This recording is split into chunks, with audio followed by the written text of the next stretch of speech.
जिसने अपनी जिंदगी पूरी केवल ऐश और आराम में निकाल दी, कभी मुख से राम नहीं किया, कभी मुख से कृष्ण नहीं किया, कभी मुख से शिव नहीं किया, कभी अपने बुजुर्गों का सम्मान आदर नहीं करा, कभी घर के बड़ों के सत्कार में खड़े नहीं हुए, फिर इनकी जिंदगी वो चूहे जैसी होती है जो कभी भी निपटता है तो बड़ा भयंकर निपटता है, बड़ा भयंकर।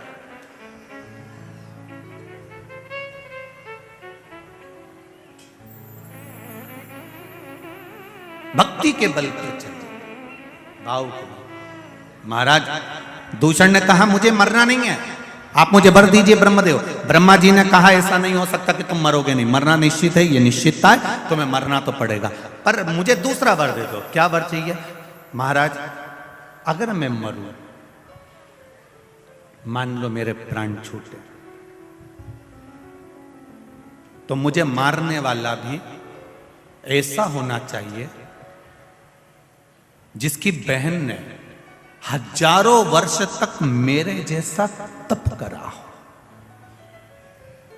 अब जरा अवंतिका नरेश की कथा का जरा स्मरण करिएगा, बड़े ध्यान से सुनिएगा, और जितने लोग टीवी पर सुन रहे हैं, जितने लोग बाहर बैठकर सुन रहे हैं, मोबाइल पर सुन रहे हैं, थोड़ा ध्यान लगाकर सुनना। मुझे मारने वाला वो होना चाहिए जितना तप मैंने करा। अगर कोई पुरुष मुझे मारता है तो उसकी बहन में साथ इतना ही तप होना चाहिए जितना तप मैंने किया। और यदि मेरे प्राण छूटते हैं और मेरा रक्त भूमि पर गिरता है तो मैं रूप फिर बदल सकता हूं। ब्रह्मा जी ने कहा तुम्हारा रक्त अगर पृथ्वी पर 1000 जगह गिरा तो तुम तो 1000 रूप रख लोगे, कुछ थोड़े से रूप तुमको दे सकता हूं। तो दूषण नाम के राक्षस ने रत्नमाल पर्वत के ऊपर जो तप साधना में बैठा था वर मांगा, अगर मेरा रक्त 84 बूंद पृथ्वी पर गिरती है तो मैं 84 बार रूप रखकर लड़ सकता हूं, मुझे वर दो। ब्रह्मा जी ने कहा तथास्तु, पर एक बात सुन लो, अगर 84 ही रूप उस बहन के भाई ने धारण कर लिए और उसने तेरा संहार एक साथ कर दिया तो फिर तेरा अंत निश्चित है। मैं मानता हूं कि मेरा अंत हो जाए। अब इतना वर सोच समझकर मांगा गया, इतना वर मांगा है। दूषण नाम का राक्षस तो आनंदित हो गया, उसने अवंतिका नगरी में प्रवेश कर गया। उसका सबसे बड़ी, वो कहते हैं ना, उसकी सबसे प्रिय चीज क्या थी, उसकी हॉबी क्या थी, तो कहा उसकी प्रियता, सबसे प्रियता यह थी कि ब्राह्मण के बच्चों को पकड़कर उनका रक्त निचोड़कर पीता था और बच्चों को जमीन में छोड़ देता था।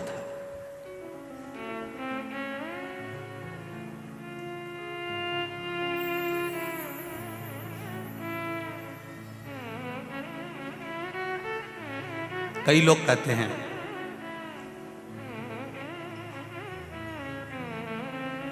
कि ब्राह्मणों ने जिंदगी भर केवल राज करा है, ठाट करा है। ऐसा नहीं है। पूरी पृथ्वी के जितने मंदिर हैं, देवालय हैं, जितने पूजा स्थल हैं, जितने सरोवर, जितने कुंड, जितनी नदियां, जितने तालाब, जितनी बावड़ियां हैं, इन जगह पर जाकर आप इतिहास पढ़ेंगे और सुनेंगे तो आपको मिलेगा सबसे प्रथम में बलिदान देने के लिए भी ब्राह्मण ही खड़ा होता था। निश्चितता। ये जितनी भी कथाएं होती है ना, सत्यनारायण जी की कथा देख लीजिए तो आपको मालूम पड़ जाएगा एक गरीब ब्राह्मण था। एकादशी की कथा निकालिए, उसमें आ जाएगा एक गरीब ब्राह्मण था। सारी कथाओं को निकाल कर देखिए, उसमें लिखा मिलेगा आपको कि एक गरीब ब्राह्मण था। इस जगह पर किसी बढ़िया को नहीं बोला, इस जगह पर किसी अन्य व्यक्ति को नहीं बोला। क्यों? ब्राह्मण का नाम लेकर मार्ग इसलिए करा गया जिससे ब्राह्मण अपने भीतर शांति रखता है। अगर उसका नाम लिख भी दिया तो उसको कोई चिंता नहीं है, कम से कम हमारी नाम पढ़कर लोगों को मार्ग तो मिल जाएगा, लोग संभल तो जाएंगे, लोग सुधर तो जाएंगे। ठीक है, उतना।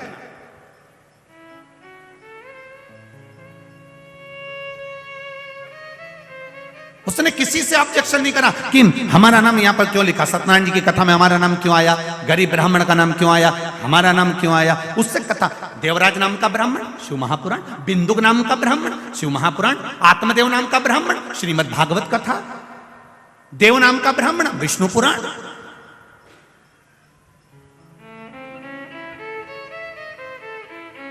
कल्याण नाम का ब्राह्मण कुर्म पुराण।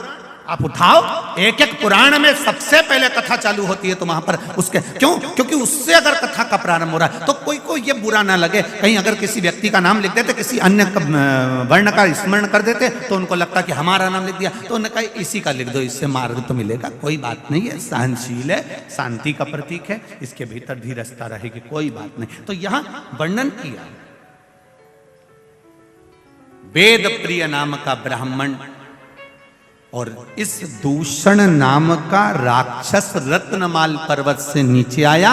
नीचे आकर अवंतिका में प्रवेश कर गया। अवंतिका में प्रवेश करते करते उसने तुरंत ब्राह्मण के बच्चों को रूप धर कर जाता था ब्राह्मण के घर में। खूब बड़ा शास्त्री बनकर जाता था और ब्राह्मण के बच्चों को कहता था कि मैं तुमको विद्या दूंगा, आपके बच्चों को मेरे साथ में लगाइए। और ब्राह्मण के बच्चों को जब विद्या अध्ययन के भाव से लेकर जाता था, उनको बाहर निकलकर निचोड़ कर रक्त पी जाता था।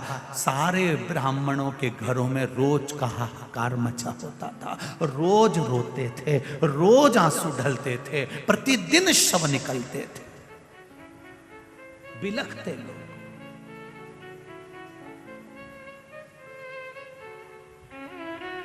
ये अवंतिका की पावन धरा ऐसी ही अवंतिका की धरा नहीं हो गई रे मेरे भाई। एक एक ज्योतिर्लिंग का अगर स्मरण करा जाए, हम हमेशा कहते हैं, आज फिर कहते हैं, जिस दिन तुम्हारे भीतर थोड़ा सा भी बल कमजोर पड़ जाए, थोड़ा सा पावर कम पड़ जाए, थोड़ा सा लगे कि मेरा मन अटखेलियां कर रहा है, मेरा मन लग नहीं रहा, मेरा चित्त नहीं लग रहा, लोग मुझे परेशान कर रहे हैं, निवेदन करूंगा 12 ज्योतिर्लिंग में से किसी भी एक ज्योतिर्लिंग पर एक दिन रात्रि भर आराम से रुक कर आओ, भगवान का दर्शन कर आओ। जब हम डीपी के पास जाएंगे तो डीपी के पास जाते से हमको वो बल मिल जाएगा, वो पावर मिल जाएगा कि हमारे पंखे लाइट वापस चालू हो जाएंगे। ये निश्चितता है। आप जाकर उसका स्मरण करिए।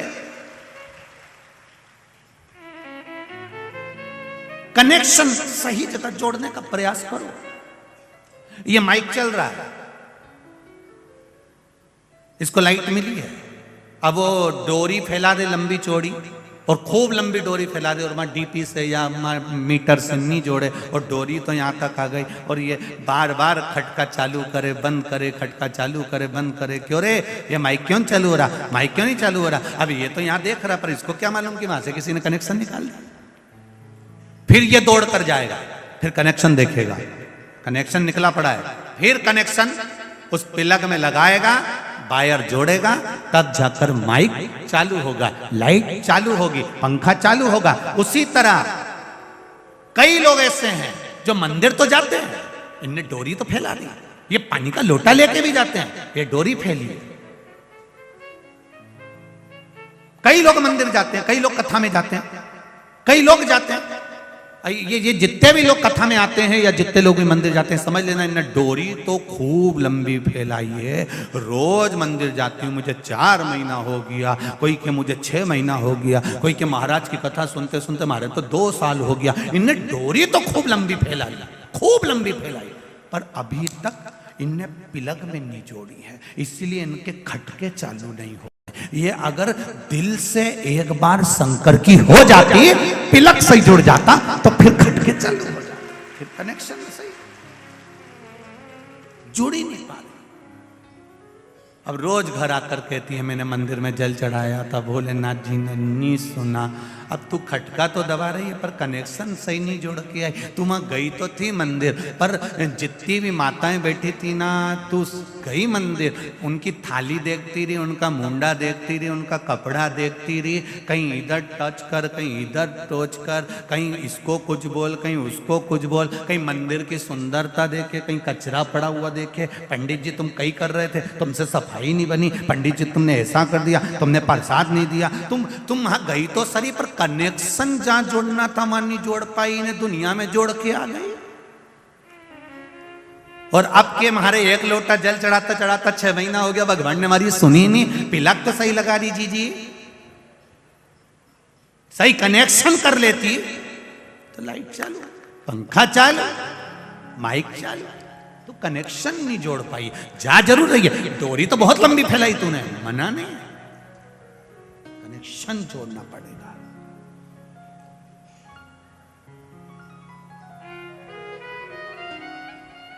जितने भी लोग भगवान के मंदिर जाते हैं उनसे निवेदन है, दिखावे से मत जाना, बिल्कुल मत जाओ दिखावा करने के लिए, और कथा में भी भीड़ बढ़ाने के लिए बिल्कुल मत जाओ। कनेक्शन जोड़ना है हमें हमारे महादेव से। जैसे ये बहन आई, उसने कहा 3rd स्टेज का कैंसर था, पर शिवजी के मंदिर में वो लोटा लेकर, शरीर ऐसा था कि पलंग पे से उठ नहीं सकती थी, फिर भी उसके परिवार वालों के साथ हाथ पकड़ के शंकर जी के मंदिर तक गई। मतलब दिल से कनेक्शन जोड़ लिया था कि शिव पुराण में महाराज ने बोला है तो मेरा भोलेनाथ मुझे सही करेगा, अब वो करेगा। कनेक्शन जुड़ गया, सही हो गई। अब कनेक्शन ही सही नहीं जोड़ता और ये जाती रहती, ये पोछा लगाए, झाड़ू लगाए। अब ना कई माताएं ऐसी है कि दूसरे को दिखाने के चक्कर में झाड़ू उठा के झाड़ दे। ये तो वही बहू जैसा हाल, चाय बना के ले आई, ट्रे में धर के। दूसरे को दिखाने के लिए हमें झाड़ू नहीं लगाना, दूसरे को दिखाने के लिए हमें जल नहीं चढ़ाना, दूसरे को दिखाने के लिए हमें पशुपति व्रत नहीं करना, दूसरे को दिखाने के लिए हमें शंकर भगवान का गुणगान नहीं करना, हमें दिखावे से दूर रहना। मेरे भोलेनाथ जी को दिखावा प्रिय नहीं है। मेरे शंकर भगवान को दिखावा कोई मतलब का नहीं, उसको चाहिए ही नहीं तुम्हारा दिखावा। तुम तो तुम्हारे पास रखो, वो शंकर जी कहते हैं मुझे चाहिए ही नहीं। तुम तो 1 लोटा पानी उंडेल के चले जाओ।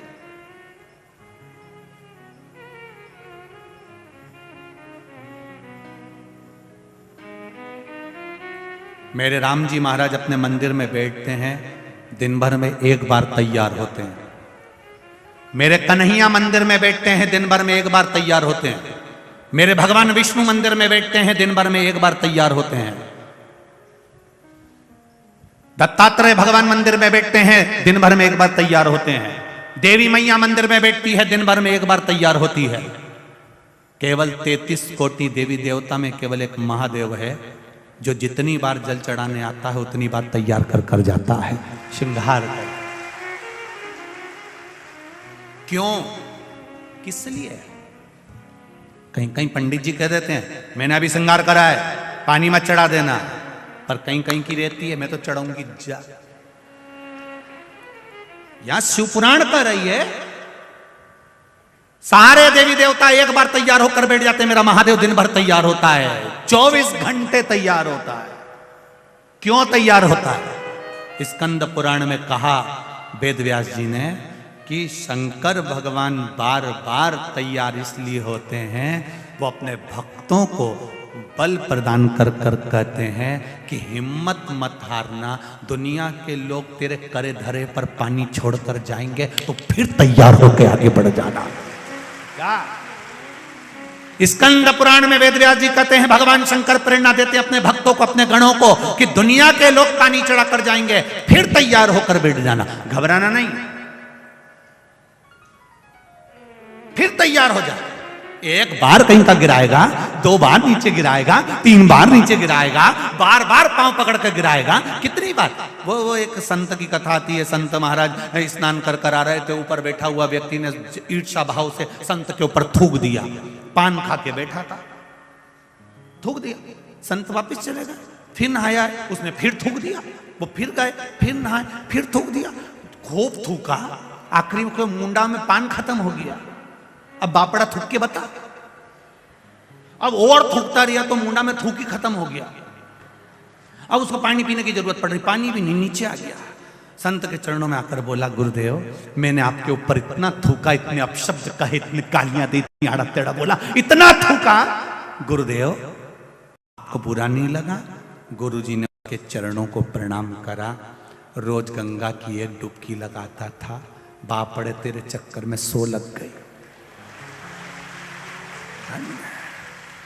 तेरे चक्कर में ये 100 डुबकी लगी, नहीं तो मैं कभी नहीं लगाता, इतनी डुबकी तो कभी नहीं लगाता, पर तू थूकता था, मैं स्नान करने जाता था। मेरे मालिक ने कितनी कृपा कर दी कि मुझसे 100 डुबकियां लगवा ली।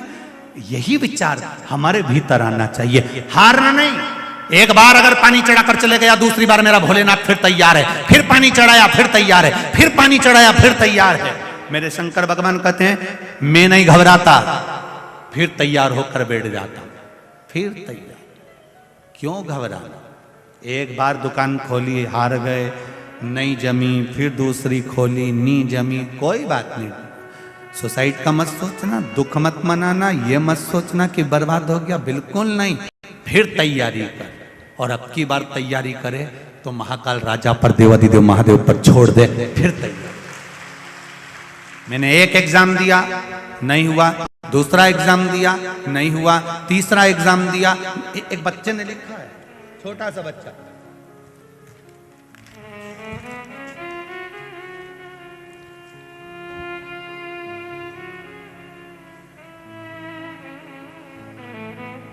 आयुष सुनेरे मेरा नाम है। आयुष कहीं बैठे हो बेटा? आप ही हो? श्री शिवाय नमस्तुभ्यम, हर हर महादेव, दोनों हाथ हिला दो एक बार। मेरा नाम आयुष सुनेरे है। मेरे पूरे परिवार की ओर से शिव महापुराण को हर हर महादेव। कक्षा 10वीं में फेल हो गया था गुरुदेव। मेरा मन पढ़ाई में नहीं लगता था, मित्रों में ज्यादा लगता था, संगति ठीक नहीं, मन नहीं लगा। बाबा की कृपा,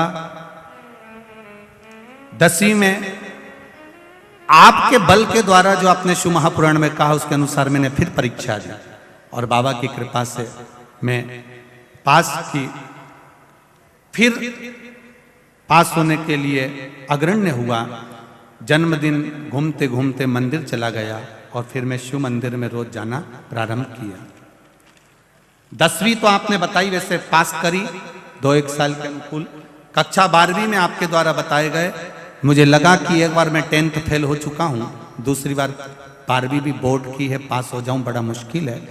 पर आपने जो बेलपत्री पर शहर लगाकर बाबा को प्रतिदिन समर्पित करने का बताया था, मैंने भी पढ़ाई के साथ में, मेरे मित्रों के साथ रहता पर समय नहीं मिलता, पर जितनी पढ़ाई करी वो बेलपत्र का प्रयोग करा। गुरुदेव, फर्स्ट श्रेणी से मैं उत्तीर्ण हुआ हूं 12th में। मैं बाबा को प्रणाम करता हूं। बाबा की कृपा। बाबू श्री शिवाय नमस्तुभ्यम, हर हर महादेव। बधाई आपको बहुत बहुत। ये विश्वास जागृत होना चाहिए, आपकी भक्ति, आपका भरोसा। एक बार अगर हार गए तो क्या हुआ, दूसरी बार तैयार हो जाओ। मेरा महादेव तो 5-5 मिनट में तैयार होता है।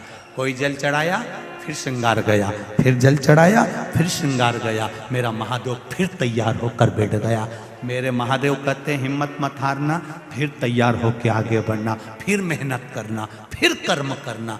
बढ़ोगे, आगे जरूर बढ़ोगे, पीछे नहीं हट सकते। आग लगे बस्ती में, अपन रहो मस्ती में। दूषण नाम का वो राक्षस आया, ब्राह्मण के बच्चों को निचोड़ कर पीता। बड़ा दुखी, ब्राह्मणों ने हाहाकार मचा रहे हैं। हो क्या रहा है? हमारे बच्चे तो पढ़ने के लिए जाते थे, विद्या अध्ययन के लिए जाते थे, और बच्चा मरा हुआ मिलता। क्या सारे ब्राह्मणों की आंख में आंसू रहने लगे। अपनी अवंतिका में जरूर कोई बात है, शायद अपने को अवंतिका छोड़ना पड़ेगा। इस अवंतिका को अपन छोड़ दो। सुन लेना जरा जीजियों, जरा से इस कथा को। अपनी अवंतिका में जरूर दोष है, इसलिए अवंतिका छोड़ना पड़ेगी। ये आपके साथ में भी कई बार हुआ है। अपने घर में जरूर किसी ने कुछ कर दिया है, इसलिए अपन को घर बदलना पड़ेगा, तभी अपन उन्नति कर पाएंगे, तभी अपन उन्नति कर पाएंगे। वास्तुशास्त्री को बुलाया, वास्तु दिखाया। उन्होंने कहा ये मकान सही नहीं बना, इसकी सीढ़ी इधर से कर दो, बाथरूम का पाइप इधर कर दो, बेडरूम इधर कर दो, भोजनशाला इधर कर दो। हमने पितृदोष भी देखा, वास्तु दोष भी देखा। शिव महापुराण कथा कहती है अपने कर्म का दोष नहीं देखा, जो हम पूर्व में कर कर आए हैं उसी के अनुसार तो फल मिलेगा। देखा हमने, सारे ब्राह्मणों ने विचार करे अवंतिका में जरूर कुछ है, हमें अवंतिका छोड़ना पड़ेगी। हम भी विचार करते हैं जब हमारा व्यापार नहीं चढ़ता, हमारे घर में क्लेश होता है, हमारे घर में परेशानी आती है, हमारे घर में कष्ट आता है, हमारे घर में बीमारी आती है, तब हम सोचते हैं ये मकान नहीं फल रहा, ये जमीन नहीं फल रही, ये मकान नहीं फल रहा, इसको छोड़ना पड़ेगा।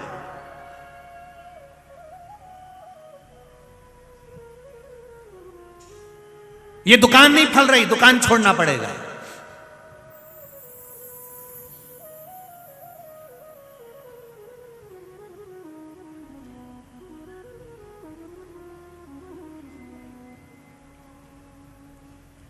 जैसा तुम सोच के बैठी हो कि ये मकान नहीं फल रहा, इसको छोड़ दो, दुकान नहीं फले तो इसको छोड़ दो, और जिस भेरू के साथ तुम्हारी शादी हुई और जिस जगदम्बा के साथ तुम्हारा ब्याह हुआ और वो नहीं फले तो ठीक है छोड़। ये भी अपशब्द बोलती है, ये भी आड़ा तड़ा बोलती है, ये भी गाली देती है, ये आड़ा तड़ा बोलती है, मैं इसको छोड़ दो। नहीं, उसको निभाओ, उसको निभाना है।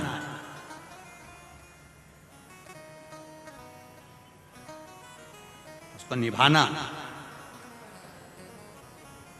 भगवान किसी को भी बुरा बनाकर पैदा नहीं करता संसार में। अभी कथा में कहा किसी कवाड़े को भगवान ने जन्म नहीं दिया, वो किस्मत वाले को जन्म दिया।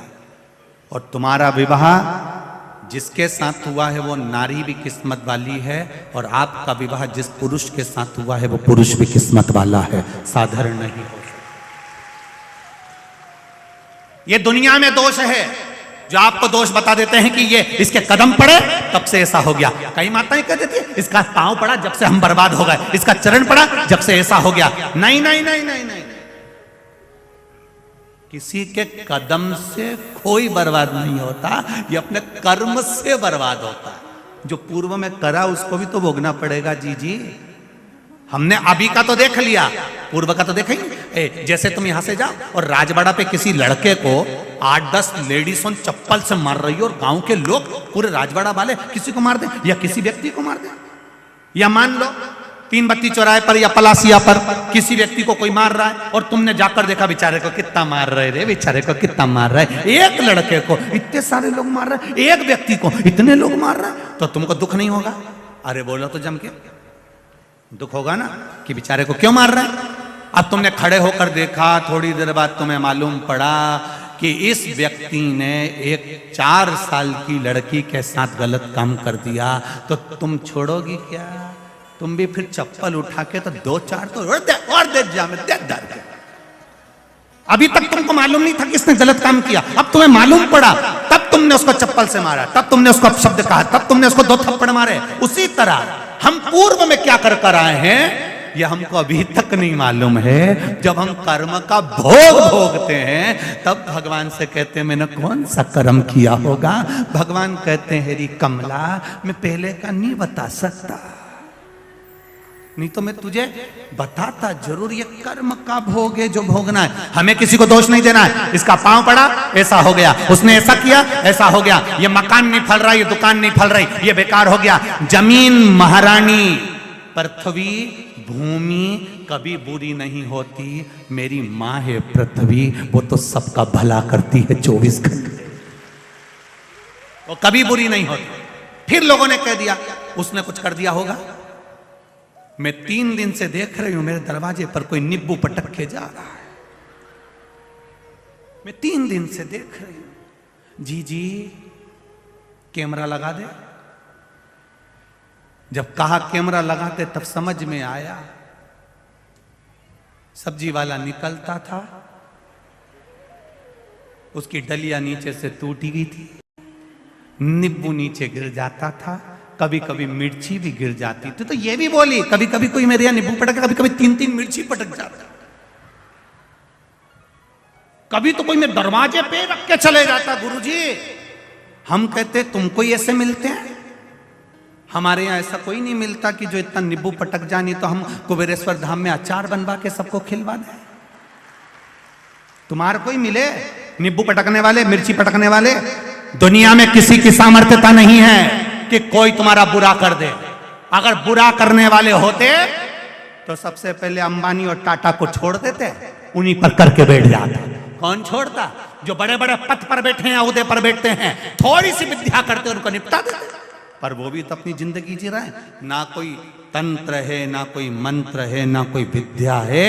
ये हमारे कर्मों का खेल है, उसको हमें भोगना है, उसके अनुसार हम भोग रहे हैं। इसलिए उस कर्म के खेल को समाप्त करने के लिए केवल एक सार है। मेरे गोस्वामी तुलसीदास जी ने कहा, कलयुग केवल नाम धारा। भगवान का नाम लिए जाओ, भजन किए जाओ। जब बार बार बार बार भजन करोगे, जैसे चप्पल काट रही है तो उसको रोज रोज रोज रोज पहनो। एक बार काटेगी, उसके बाद काटेगी। अरे बोलो तो जम के, जूता काटेगा, रोज पहनो, रोज पहनो। एक बार छाला होगा, एक बार कटेगी। तो अपन क्या 800 रुपए की चप्पल फेंक देंगे? काट गई, आज के बाद नहीं पहनूंगी, जा। तो दूसरी तैयार बैठी है, देवरानी ने कह दिया, जीजी मैं पहन लूं? नहीं। काहे को पहन लेगी? मैं ही पहनूंगी। भले काटे, काटने दो। एक बार काटेगी, 2 बार काटेगी, 3 बार काटेगी, रोज रोज काटेगी। फिर छाले वाली जगह भी प्लेन हो जाएगी और चप्पल पहन के फिर अपन मटक क्या कर लेगी? फिर चप्पल अपना क्या बिगाड़ लेगी? उसी तरह एक बार दुख आएगा, 2 बार दुख आएगा, 3 बार दुख आएगा, 1 बार कष्ट आएगा, 2 बार कष्ट आएगा, 3 बार कष्ट आएगा। कितनी बार भगवान देगा? तुम भजन करते जाओ, करते जाओ, करते जाओ। भजन के बल पर वो कष्ट भी मिट जाएगा। महादेव कहेगा, आजा अब मैं तुझे गले लगा लेता।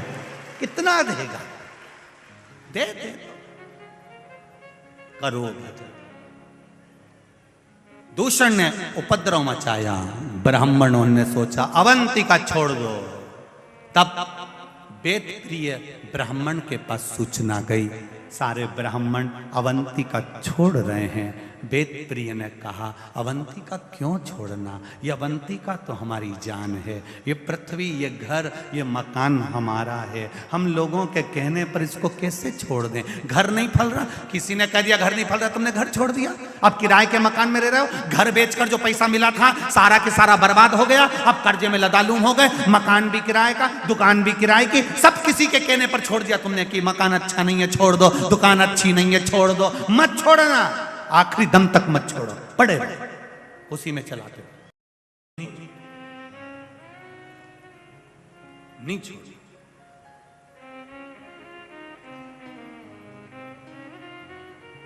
संगी छूटे, साथी छूटे, छूटे जग सारा, पर एक नहीं छूटे वो महाकाल हमारा। सब छूटे, छूटने दो। आपको उसमें भय व्यक्त नहीं होना चाहिए। होगा, देखा जाएगा, जो होगा देखेंगे। उसमें क्या दिक्कत? उसमें क्या दिक्कत? वेद प्रिय ब्राह्मण ने कहा अवंतिका नहीं छोड़ना चाहिए। जरा सा कष्ट आए और अवंतिका छोड़ दो, ये कहां का तरीका है? अवंतिका नहीं छोड़ना। क्या करना चाहिए? भगवान शिव की आराधना करना चाहिए। शंकर भगवान की आराधना करो।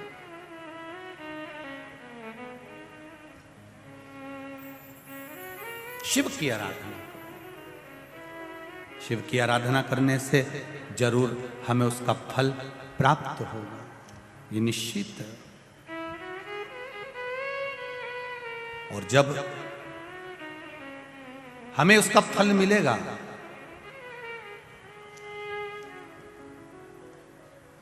और उसका आनंद हमको अवश्य प्राप्त होगा, ये निश्चित है। करो आप शिव की आराधना। कहा भगवान शंकर की आराधना करना तो हम तो पहले से कर रहे हैं। ब्राह्मण बोले रोज भगवान का आराधना करते, रोज पूजन करते, रोज अभिषेक करते, रोज अर्चना करते। फिर करो। वेद प्रिय ने अपने पुत्र को बुलाया, बेटा जाओ। वेद प्रिय ने कहा, पुत्र आप जाओ और जाकर जरा मिट्टी लेकर आओ, पार्थिव शिवलिंग का निर्माण करेंगे। थोड़ा मिट्टी लाइए, पार्थिव शिवलिंग बनाना है। जाओ। चले।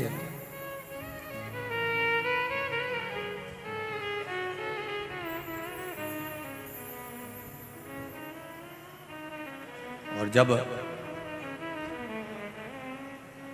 चले पार्थिव शिवलिंग के लिए मिट्टी लेने के लिए, वेदप्रिय जी के पुत्र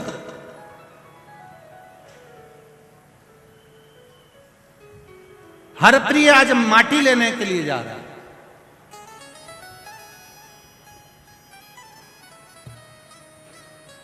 अवंतिका की मिट्टी उठाकर लाया, बाहर गया, मिट्टी लेकर आया। पिता ने कहा, पुत्र ये तुम कहां की मिट्टी लेकर आए हो? पुत्र ये मिट्टी कहां की है? क्यों पिताजी हुआ क्या? इस मिट्टी में क्या है ऐसा? पुत्र ये पूरी की पूरी मिट्टी लाल हो रही है, ये पूरी की पूरी मिट्टी लाल है, पूरी की पूरी मिट्टी लाल हो रही है। ये कहां की मिट्टी है? कहां से मिट्टी लाया? कहा, पिताजी आपने कहा था कि अवंतिका की मिट्टी, बाहर जाओ और मिट्टी लेकर आओ। मैं तो मिट्टी लेकर आ गया। ये मिट्टी मुझे नहीं मालूम लाल काय से हो रही है। इतने में पास में बैठा हुआ एक ब्राह्मण कहता है, वेदप्रिय जी अभी आपको कहा था कि ब्राह्मणों के बच्चों के रक्त गिर रहे हैं, पूरी पृथ्वी लाल हो जा रही है, अवंतिका लाल हो जा रही है, जरूर इस पे भी रक्त गिरा होगा। उन्होंने वेदप्रिय ने हरप्रिय को कहा, हरप्रिय इस मिट्टी को वापस बाहर फेंक दो, श्रेष्ठ जगह की मिट्टी लेकर आओ, जो अच्छी मिट्टी हो वो लेकर आओ।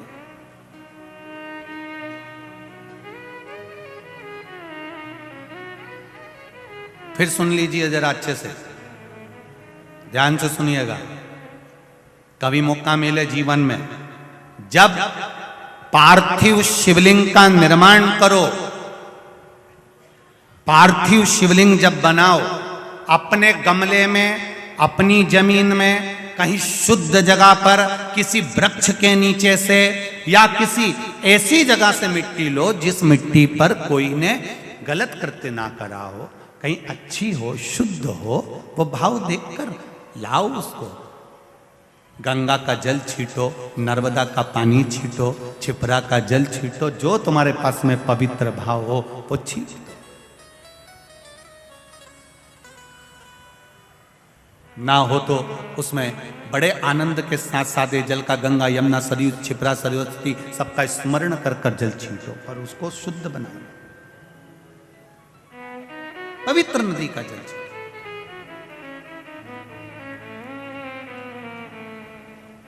अब लोग क्या करते हैं कि मिट्टी चाहिए तो ये जो बीच में डिवाइडर नहीं बने होते रोड के बीच में, जहां पेड़ पौधे लगे होते हैं, वहीं की मिट्टी ले जाते हैं। अब हमने कई बार देखा गाड़ी से चलने वाला तो 2 मिनट में पिचकारी चला जाता है। हमारी पूरी मिट्टी में, अब तो खैर इंदौर में तो नहीं है ऐसा कि इंदौर तो अब बाबा की कृपा से सुधर गया है, अब लोग गंदगी इतनी नहीं करते हैं और सब आनंद में रहते हैं, ये सबसे बड़ी है। इतनी गंदगी तो नहीं है, पर फिर भी पहले लोग वहां थूक देते थे, कर देते थे। श्रेष्ठता नहीं। महाराज श्रेष्ठ जगह की मिट्टी ला, हरप्रिय को भेजा, हरप्रिय जाओ मिट्टी लेकर आओ। 7 वर्ष का पुत्र हरप्रिय अपने पिता के कहने पर अवंतिका नगरी में मिट्टी लेने जाता है। मिट्टी देखने के लिए पूरी अवंतिका में घूमता है, अवंतिका के चारों खूट पर घूम कर आता है, सब दूर घूम कर आया और कहीं उसको रक्त में सनी हुई मिट्टी ही मिली। साधारण मृदिका, साधारण मिट्टी उसको हरप्रिय को नहीं मिलती है। हरप्रिय अब लगता है कि मेरे पिता, अगर मैं घर गया बिना मिट्टी के गया तो मेरे पिता मुझे अपशब्द कहेंगे, चिल्लाएंगे, क्रोध करेंगे, तो क्या करूं? हरप्रिय ने वहीं एक आसन लगा लिया और आसन लगाकर एक वृक्ष के नीचे हरप्रिय तप साधना में डूब गए। जो तप साधना में डूबा तो इसको स्मरण आया कि मैं तप तो करूंगा पर मैं नाम किसका जपूंगा? जैसे ध्रुव जी महाराज, प्रहलाद जी महाराज, नाम किसका जपूंगा? जैसे ध्रुव जी के मन में वेद था ना, मां, आप मुझे कह रही हो कि वन में भगवान मिलता है, मैं भजन किसका करूंगा? नारद जी तो चले गए, ध्रुव जी तो चले गए, देवर्षि नारद ने कहा कि तू भगवान नारायण का भजन करता, वो नारायण का भजन करे। अब हरप्रिय किसका भजन करे? हरप्रिय ने विचार करा। एक बार मेरे पिताजी ने कहा था भगवान नारायण की भक्ति प्रहलाद, ध्रुव आदि करते हैं, उसी तरह जो भक्ति करता है भगवान मिलता है। हर प्रिय ने भगवान नारायण की भक्ति करना प्रारंभ करी।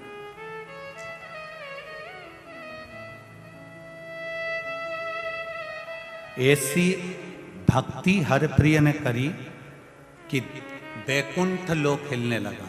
भगवान विष्णु रूप बदल बदल कर आते और हरप्रिय के पास में आकर खड़े हो जाते। हरप्रिय, हरप्रिय, हरप्रिय नेत्र नहीं खोलता।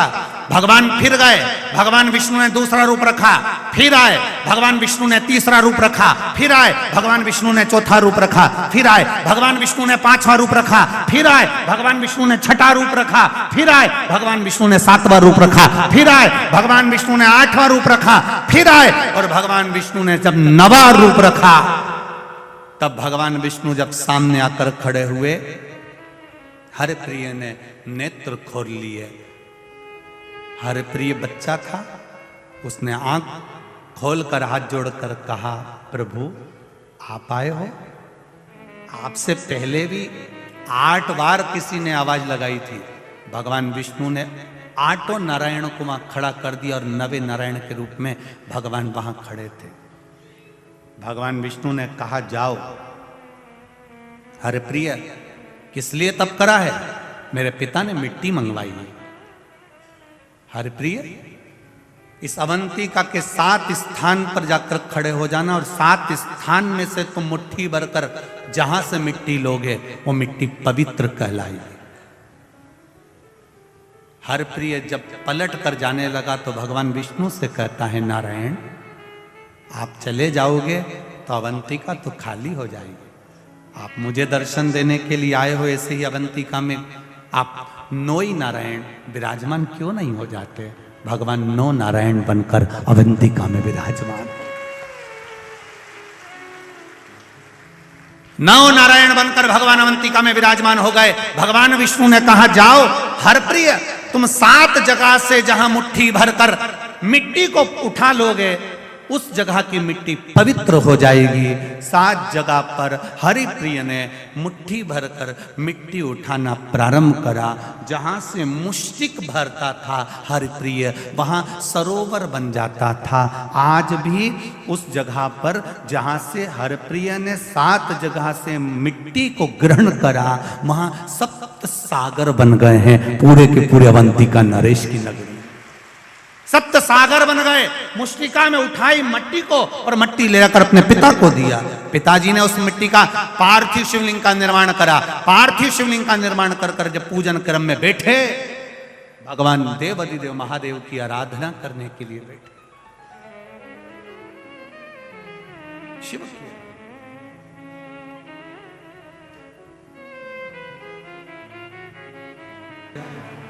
सारे ब्राह्मणों को जितनी मृदिका लाए गए थे उसमें से अंश अंश मात्र ब्राह्मणों को दी, और ब्राह्मणों ने शिवलिंग का निर्माण कर पूजन करना प्रारंभ किया। अब जरा ध्यान दीजिएगा कि वो पार्थिव शिवलिंग का जब पूजन किया, वेदप्रिय ब्राह्मण ने, हरप्रिय ने लाकर दिया। सारे ब्राह्मण जितने भी थे सबने सुंदर शिवलिंग का निर्माण किया। सुंदर शिवलिंग का निर्माण करा, निर्माण किया। बड़ा सुंदर सुंदर शिवलिंग का जब निर्माण कर कर पूजन करना प्रारंभ किया,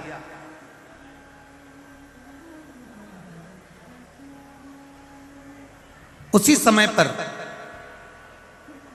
सारे ब्राह्मणों ने एक साथ भगवान शंकर की आराधना कर कर विनती करी, भोलेनाथ, हे देवाधिदेव महादेव, कृपा करिए। देखिए, एक अकेले बैठकर भजन करना और एक सामूहिक बैठकर भजन करना, बहुत अंतर है। 3.5 करोड़ रोम छिद्र ये मनुष्य के शरीर पर हैं।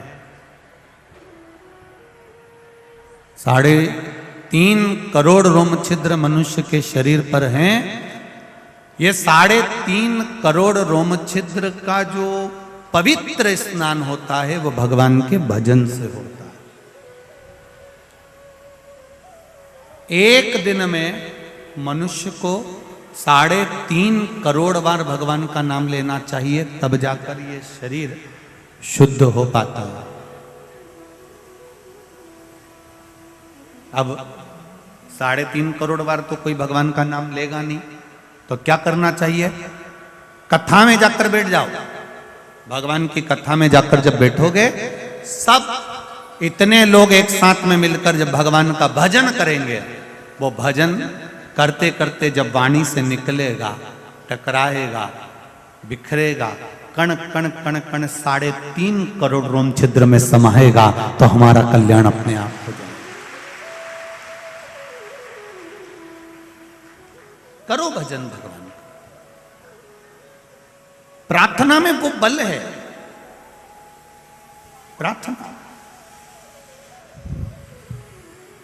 प्रार्थना में वो बल होता है कि आप जब प्रार्थना करते हैं, आप जब भगवान का भजन करते हैं, आप जब नाम कीर्तन करते हैं, आप जब मंत्र स्मरण करते हैं, उस मंत्र स्मरण में, उस प्रार्थना में वो बल उत्पन्न हो जाता है कि भगवान उस स्थान पर आकर विराजमान हो जाता है, उस जगह पर आ जाए। अभी कथा में वर्णन किया था इससे पहले, जो कानपुर की कथा हुई, उस कानपुर की कथा में कहा था हेलीकॉप्टर को उतारने के लिए हेलीपैड बनाया जाता है। बोलो रीजी जी, सही है कि गलत है? ऐसा ग्राउंड देखा जाता है, फिर उसमें चूने से एच लिखा जाता है। क्या लिखते हैं? एच। देखा है आप लोगों ने कि नहीं देखा? किस किस ने देखा? जरा हाथ उठाओ। सबने देखा है? धरो धरो धरो धरो। एच बना होता है। एच का मतलब होता है हां, मतलब आप अपना हेलीकॉप्टर यहां पर उतार सकते हो। हेलीकॉप्टर वाला नीचे एच देखता है, हेलीपैड देखता है और हेलीकॉप्टर उतार लेता है। उसी तरह रोज प्रतिदिन मेरे देव अधिदेव महादेव माता पार्वती जी के साथ में भ्रमण के लिए जाते हैं। जहां ये शिव महापुराण की कथा होती हुई दिखती है, मेरे भोलेनाथ भी अपना हेलीकॉप्टर अपने नंदी को नीचे उतार लेते। क्या मिलता है शिव महापुराण के पंडाल में? क्या मिलता है? कई लोग कहते हैं, इंदौर के लोगों के भी मुख में ये चर्चा चल रही होगी, क्यों जा रहे हैं इतने सारे लोग धक्के खाने के लिए?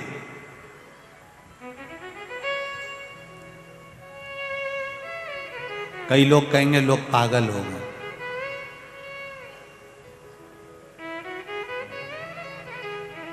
घर में टीवी पर भी तो कथा आ रही है, अपने अपने घर में क्यों नहीं सुन लेते?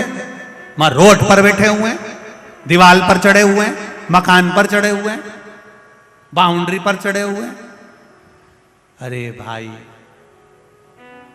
इन सब को मालूम है कि हेलीपैड पे हेलीकॉप्टर उतरता है और जहां शिव महापुराण की कथा होती है वहां मेरा महादेव उतरता है। इन सब को मालूम। और जैसे ही हेलीकॉप्टर से नेताजी नीचे उतरते हैं तो जितने लोग हेलीपैड के आसपास में होते हैं वो अपनी अपनी एक एक सूचना दे देते, साहब हमारे यहाँ पानी नहीं आ रहा है, साहब हमारे यहाँ नल नहीं चल रहा, साहब हमारे यहाँ ये प्रॉब्लम है, हमारे यहाँ वो प्रॉब्लम है। उसी तरह देवाधिदेव महादेव जब इस शिव महापुराण की कथा में जहाँ कथा होती, हम पहले भी आपको कहे कि शिव पुराण जिस स्थान पर होती है वो स्थान साधारण नहीं होता, वो कैलाश धाम होता है जहाँ भगवान शंकर की कथा हो। आप लोग जहां भी कथा सुन रहे हैं, आप जहां कथा श्रवण कर रहे हैं, ये पूरी भूमि ये समझ कर बैठी है कि हम कैलाश पर बैठकर कथा सुन रहे हैं, कल्पवास करते हैं।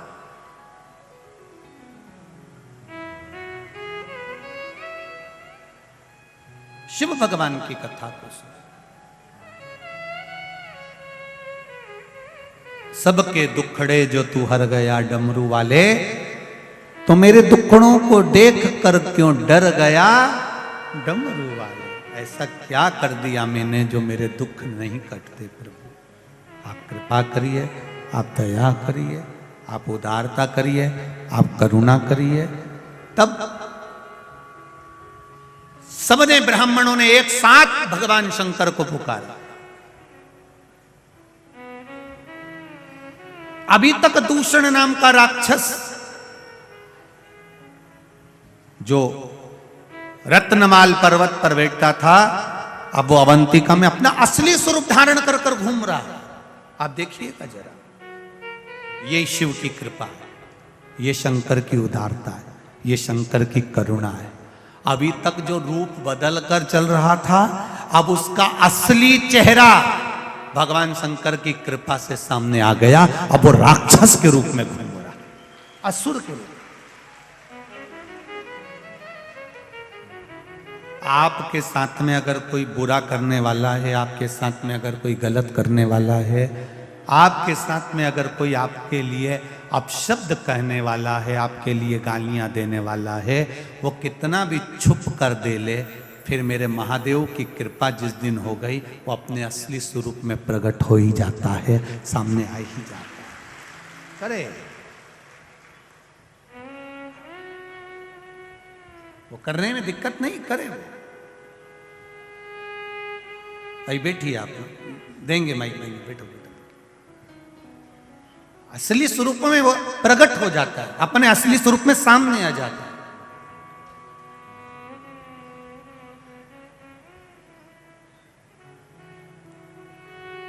महाराज राक्षस अपने असली स्वरूप में आ गया। अभी तक ज्योतिषी का रूप रख रहा था, ब्राह्मण का रूप रख रहा था, जोगी सन्यासी का रूप रख रहा था,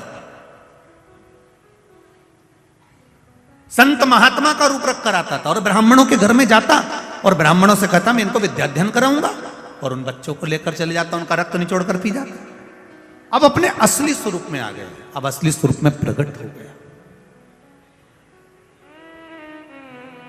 आप भी करो शंकर की भक्ति। एक लोटा जल लेकर जब शिव जी के मंदिर में जाओगे ना, तो तुम्हारे सामने भी कई सारे राक्षस प्रकट हो जाएंगे, तुम्हारे सामने भी आएंगे। कोई कोई तुम्हारे ऊपर उंगली उठाएगा, चल दी गुरु जी की चेली, चल दी शंकर जी के मंदिर। क्या होता है लोटा भर के जल चढ़ाने से?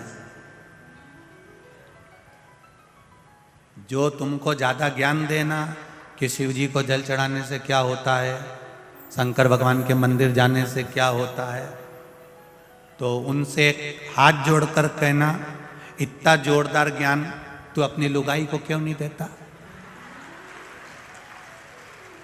हमको ज्ञान दे रहा है, अपनी लुगाई के तो समझा। एक बार जरा चंद्र घंटा से बोल के तो देख, तेरा पूरे अच्छे से ही तेरे को मंदिर का घंटा बना देगी। तो बोलना उससे, उससे बोल कि हरतालिका तीज का पूजन करने से क्या होता है, करवा चौथ का व्रत करने से क्या होता है, शिवरात्रि का व्रत करने से क्या होता है, सावन के महीने में शंकर जी की पूजन करने से क्या होता है, भगवान शंकर का अभिषेक करने से क्या होता है, ब्राह्मण को घर में पूजन कराने से क्या होता है। तू अपनी धर्मपत्नी को समझाना, दुनिया को ज्ञान दे रहा है, कुछ नहीं होगा। लोटा भर के जल चढ़ाने से कुछ होता है? ये पत्र ये सब फालतू के क्या लिखा है? मैं सीमा राजकुमार नागपुरे इंदौर से हूं। कहीं बैठी हो सीमा जी का हाथ हिलाइएगा। आप ही हैं? श्री शिवाय नमस्तुभ्यम। दोनों हाथ हिला दो एक बार ऐसा। मैं सीमा राजकुमार नागपुरे इंदौर से हूं। गुरुदेव को सादर प्रणाम। मुझे 3 साल पहले उल्टे ब्रेस्ट में गठान हो गई थी, जिसका ऑपरेशन कराने के बाद गठान की जांच कराई गई। जांच में कैंसर पाया गया। कैंसर 3रे स्टेज पर था। फिर डॉक्टर बोले आपका ब्रेस्ट निकलेगा। फिर मेरे ब्रेस्ट निकालकर ऑपरेशन हुआ, कीमोथेरेपी हुई। मुझे 8 किलोग्राम 8 कीमो लगे। 8 कीमो पूरे होने पर 2021 में मुझे फिर दूसरे ब्रेस्ट में गठान हो गई। तब मैंने 2021 से ही आपकी शिव महापुराण की कथा सुनना प्रारंभ कर दी। जब मेरे दूसरे ब्रेस्ट में गठान हो गई और फिर बताया आपने टीवी पर जो उपाय बताया था वो करना प्रारंभ करा। एक बेलपत्री शिव जी को चढ़ाकर खाना, जल चढ़ाकर शिव जी को आना। मैंने करना चालू कर दिया। भोले बाबा को जल चढ़ाती, बेलपत्री खाती, बाबा से रोज विनती करती, बाबा से बेलपत्र मांग कर लाती, बाबा मुझे औषधि दे दो, मेरे शरीर में फिर गठान हो गई है, बाबा इसको गला दीजिए। यह मैं कुंदकेश्वर महादेव का नाम लेकर करती, जैसा आपने बताया था। बाबा को रोज बोल कर आती और औषधि बना दो बाबा, ऐसा कहकर लेकर आती।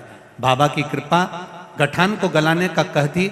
गुरुजी, भोले बाबा ने ऐसी कृपा करी कि मैं वर्णन नहीं कर सकती। मेरी 1 महीने के अंदर जो दूसरी गठान हो गई थी, डॉक्टर को दिखाया तो पूरी गठान गल चुकी थी, मैं कैंसर से बच गई। मैं बाबा को यहाँ प्रणाम करने के लिए आई हूँ। गुरुदेव, मुझे जमकर खांसी हो गई क्योंकि कैंसर का शरीर था। फिर जमकर जब खांसी हुई, फिर मैं वापस डॉक्टर को दिखाने के लिए गई तो डॉक्टर ने आश्चर्य करा और मेरी खून की जांच हुई।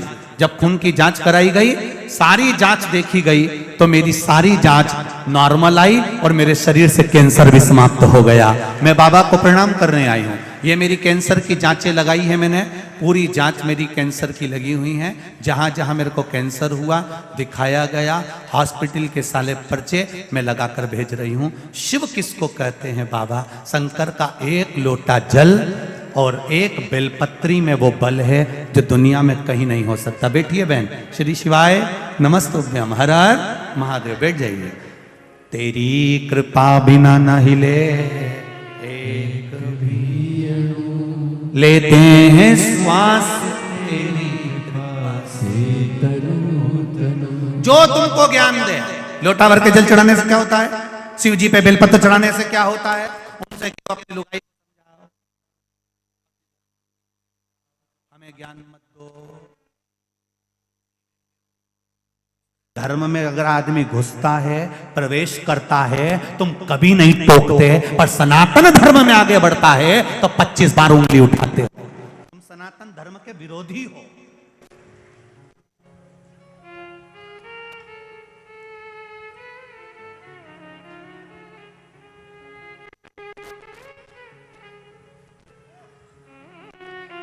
जिनको शिव समझ में नहीं आए वो दूसरे धर्म में जाकर झूठन खाए, मना नहीं। शिव हमारा है, राम हमारा है, कृष्ण हमारा है।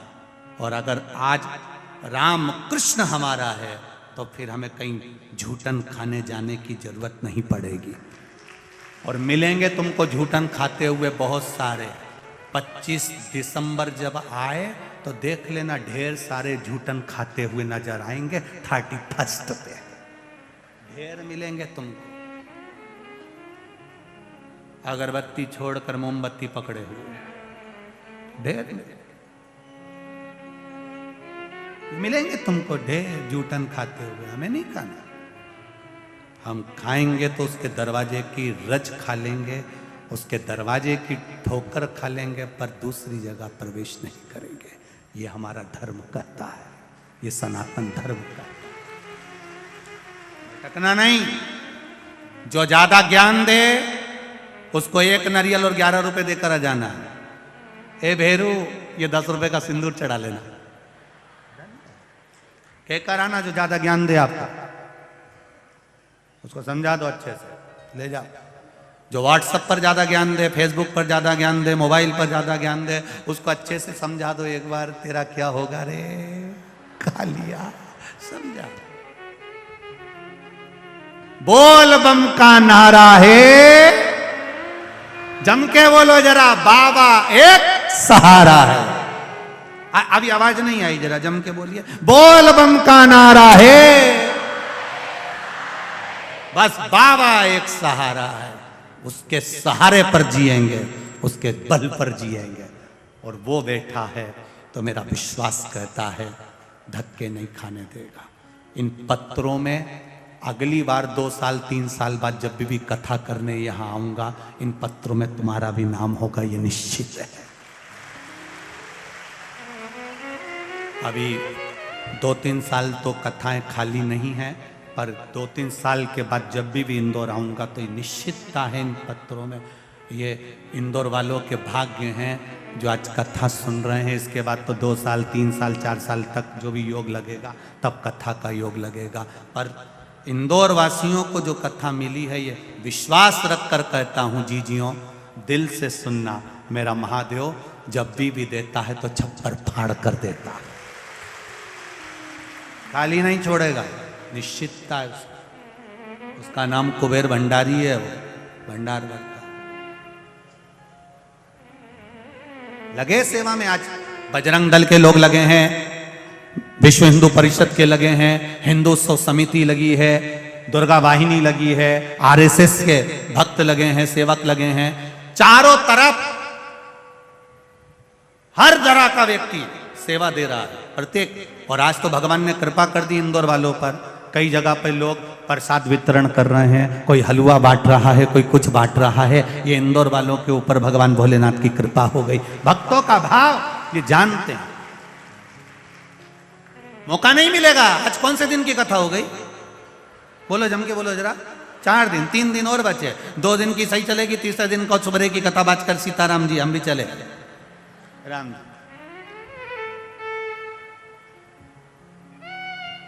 भगवत भजन करते रहो, जिंदगी में आनंद लेते।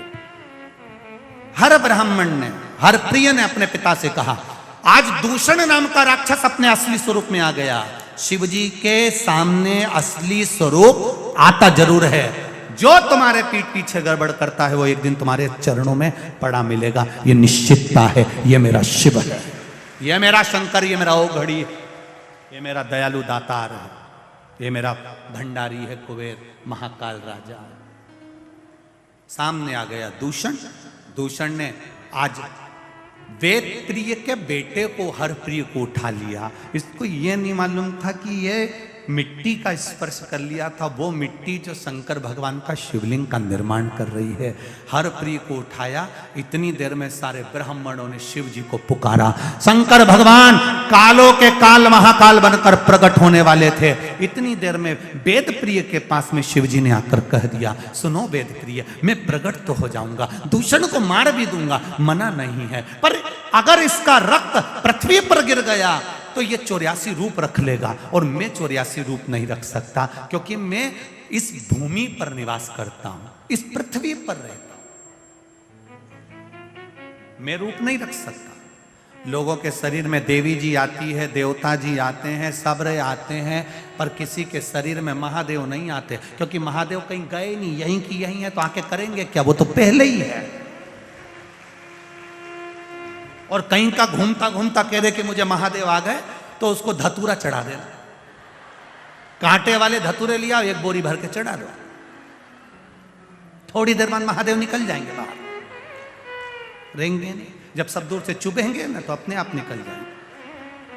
किसी को महादेव नहीं आते, क्योंकि महादेव कहीं नहीं गए, कंकर में शंकर है, और मृत्यु लोक के कण कण में मेरा महादेव बैठा है, वो जाता ही नहीं है। भगवान विष्णु वैकुंठ में है, ब्रह्मा जी ब्रह्मलोक में है, इंद्र लोक में इंद्र निवास करते हैं, गरुण वरुण लोग पितृलोक में सारे पितृ निवास करते हैं, पर मृत्यु लोक ये शिव की भूमि है, ये पृथ्वी मेरे शंकर की भूमि है। पूरी पृथ्वी को कहीं से भी खोद लो, खोदते से ही कहीं ना कहीं शिवलिंग जरूर निकल कर बाहर आएगा। पृथ्वी में शंकर है, वो प्रकट हो जाता है, वो निकल, शिव है, निकलेगा। अब जिसके पास जो होगा ना, वो अपन उसको नाम से पुकारते हैं। भैया जो दूध बेचता है उसको दूध वाला कह देते हैं, सब्जी बेचता है तो बोलो बोलो जम के बोलो, सब्जी वाला। सोना चांदी बेचे तो सोना चांदी वाला सोनार, बर्तन बेचे तो ताम्र का, कपड़ा बेचे कपड़े वाला, कबाड़ा वाला। अब तुम हंसे क्यों? अब उसमें कौन सा, तो कबाड़ा बेचे तो कबाड़ा वाला। अब जैसे तुमको लोग कहते हैं ना कि साहब ये कपड़े वाला है, ये सब्जी वाला है, ये दूध वाला है, ये बर्तन वाला है, उसी तरह जो शंकर भगवान को 1 लोटा जल चढ़ाता है, लोग कह देते हैं ये शिव वाला है, शंकर वाला। पहचान हो जाती है इसकी, ये पहचान है।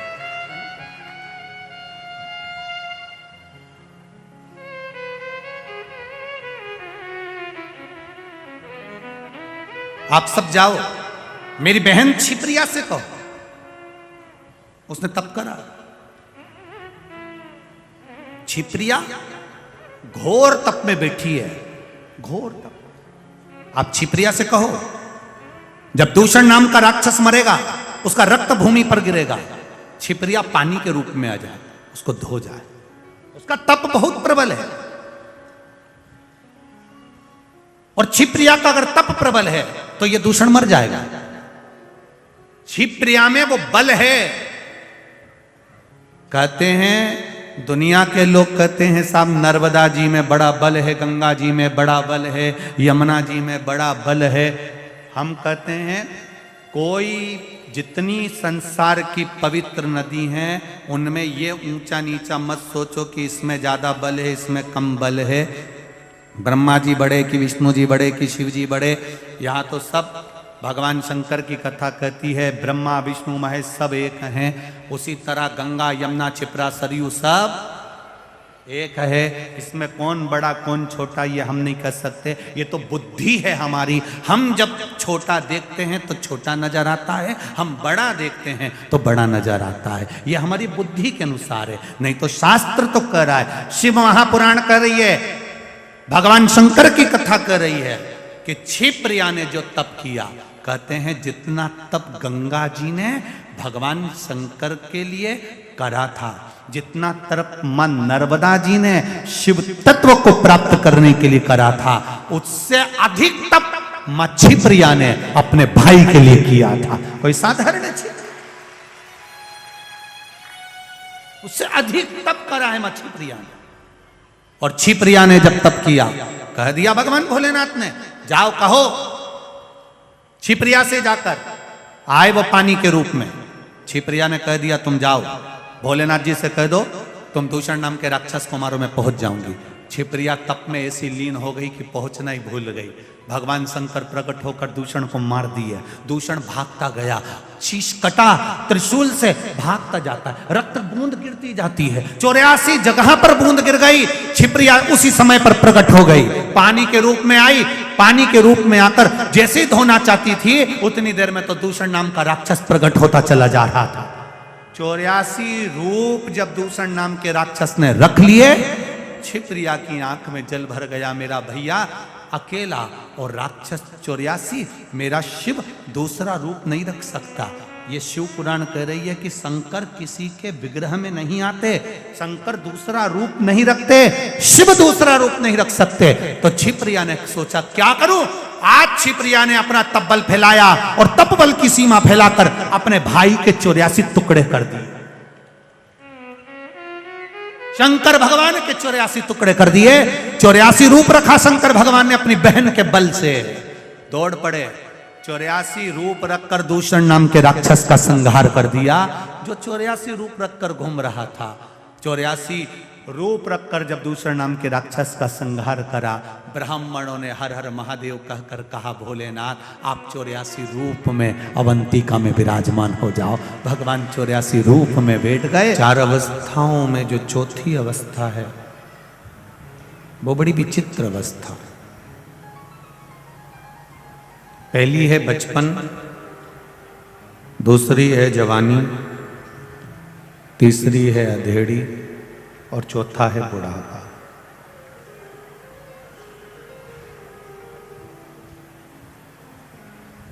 हम हमारे पुराणों को, हमारे शास्त्रों को, हमारे वेदों को अगर हम देखें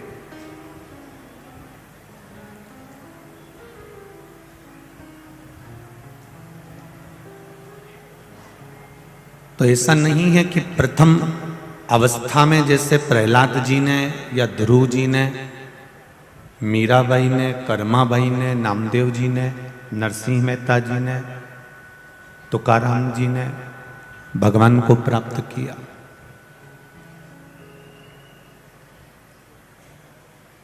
पर साथ में चतुर्थ अवस्था वालों को भी देखा जाए कि चौथी अवस्था में इन्होंने भी परमात्मा को प्राप्त किया।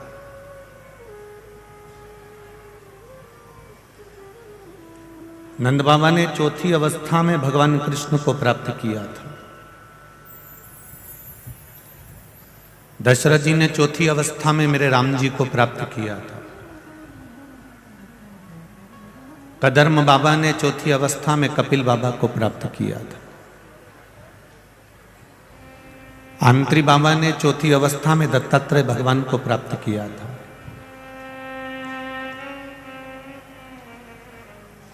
केवल ये अंदाजा लगाकर ना बैठे कि चौथी अवस्था में अब हम क्या करेंगे, हमारी अवस्था निकल गई, हमारी अवस्था निकल गई, अब हम किसी काम के नहीं रहे। ऐसा नहीं है।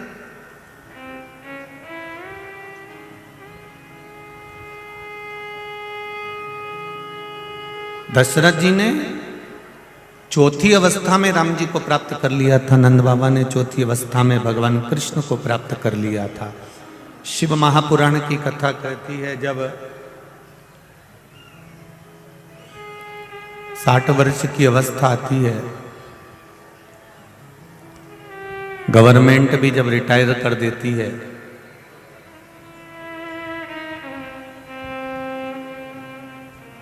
अपनी कुर्सी छोड़कर व्यक्ति अपने घर पर बैठ जाता है। बैंक में सर्विस कर रहे हो, चाहे कंपनी में सर्विस कर रहे हो, चाहे तुम किसी प्रशासन में सर्विस कर रहे हो, अभी तक तुम्हारे सिग्नेचर से काम होता था और कुर्सी पे धमक से बैठकर तुम सिग्नेचर करते थे और वो सिग्नेचर तुम्हारा बहुत काम आता था। पर जब तुम रिटायर हो जाओगे तब तुम्हारा सिग्नेचर उस ऑफिस में काम नहीं आएगा जिस ऑफिस में तुम पहले सिग्नेचर करते थे। रिटायर होने के बाद तुम जाके उस कुर्सी पर भी बैठना चाहोगे तो कोई तुम्हें बैठने नहीं देगा। बोला बैठने देगा क्या? नहीं। रिटायर होने के बाद में लोग कह देंगे अब अपने घर पर बैठो, तुम्हारे सिग्नेचर अब तुम्हारे घर पर करो, तुम्हें पैसे निकालना है करना है तो तुम्हारे बैंक में करो। पर जिस कुर्सी पर, जिस आसन पर, जिस सिंहासन पर बैठकर आप सिग्नेचर करते थे और जो काम तुम्हारा सिग्नेचर से हो जाता था वो केवल तुम्हारे रिटायर होने के पहले है। रिटायर होने के बाद उस सिग्नेचर की मूलता नहीं। तो यहां शास्त्र कह रहा है कि जब तक कुर्सी पर हो तब तक तुम्हारे साइन काम करेंगे, उसके बाद वो साइन काम करना बंद कर देंगे। शिव पुराण भी कह रही है जब तक जिंदा हो तब तक तुम्हारा भजन काम करेगा, मरने के बाद की कोई गारंटी।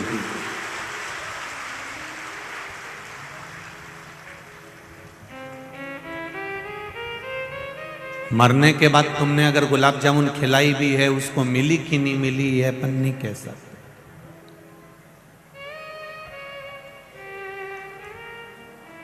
पर जीते जी अगर तुमने गुलाब जामुन खिलाई है,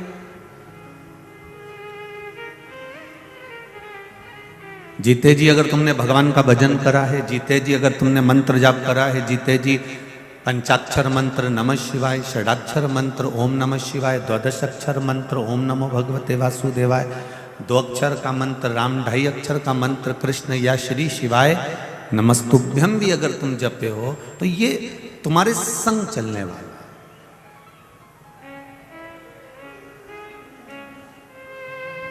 ये तुम्हारे साथ चलने वाला। जब तक मृत्यु लोक पर हो, जब तक ये श्वासें चल रही है तब तक भगवान का भजन करते चलो। जब श्वास चलना बंद हो जाएगी तो उस भजन की कोई मूलता नहीं रहेगी। तुम्हारे सिर के पास में अगर कोई शव पड़ा हुआ है, कोई बॉडी पड़ी हुई है और उसके पास में बैठकर कोई गीता जी भी सुना रहा है तो उससे उसको कोई सुनाई नहीं देगा।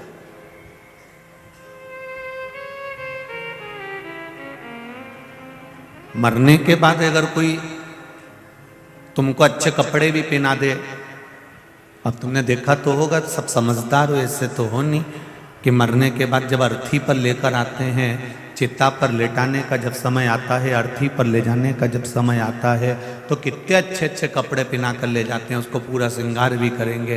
बहू सास को खूब अच्छे से नहलाएगी भी, फिर कपड़े भी बदलेगी बहू, फिर बेटा भी श्रृंगार करेगा, फिर पति भी श्रृंगार करेगा, फिर अच्छा मेहंदी हल्दी कुंकू सब लगा लुगू के इत्र मित्र लगा के सारा जेवर मेवर पहना के अच्छी वाली साड़ी पहनाकर फिर उसको जो है अर्थी पे लेटाएंगे, फिर ले जाएंगे। अब मरने के बाद बहू ने इतना अच्छा श्रृंगार करा, मरने के बाद बहू ने स्नान कराया, मरने के बाद बहू ने चोटी भी करी। मोहल्ले के लोगों ने कहा सास की चोटी कर बिचार, तेल लगा सास को। तो मरने के बाद सास को तेल लगाया ने, चोटी करी ने, फिर मुंह में दही पेड़ा खिलाया ने के बाद उनको फिर अच्छी साड़ी पहना कर विदा करी। और सारे रिश्तेदार आए तो वो भी एक एक साड़ी लेके आए, ने समधी जी की साड़ी लगेगी, ने बियाई जी की साड़ी लगेगी, ने बियाई जी की साल लगेगी, ने समधी जी की साल लगेगी। ये बियाई जब जिंदा था समधी तब कहाँ चले गया था?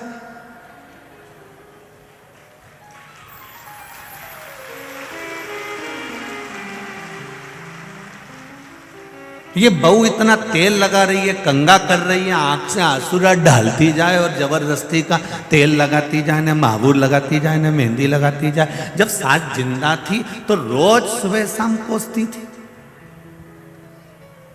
क्यों री इंदौर वाली हो? सही है कि गलत है? जब जिंदा थी तो फिर जब तो खूब कोसा।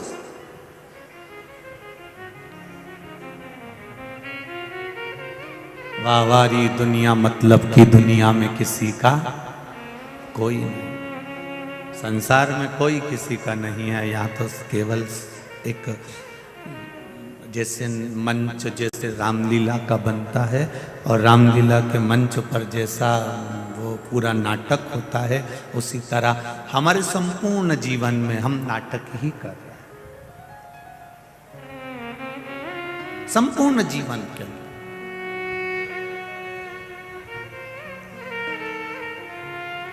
10-12 दिन सब रो लेते हैं, 12 दिन पूरे होते हैं, फिर सब आलू चना की सब्जी और पूड़ी, रायता, नुक्ती, सेव, कहीं कहीं पे गुलाब जामुन और कहीं कहीं खोपरा पाक।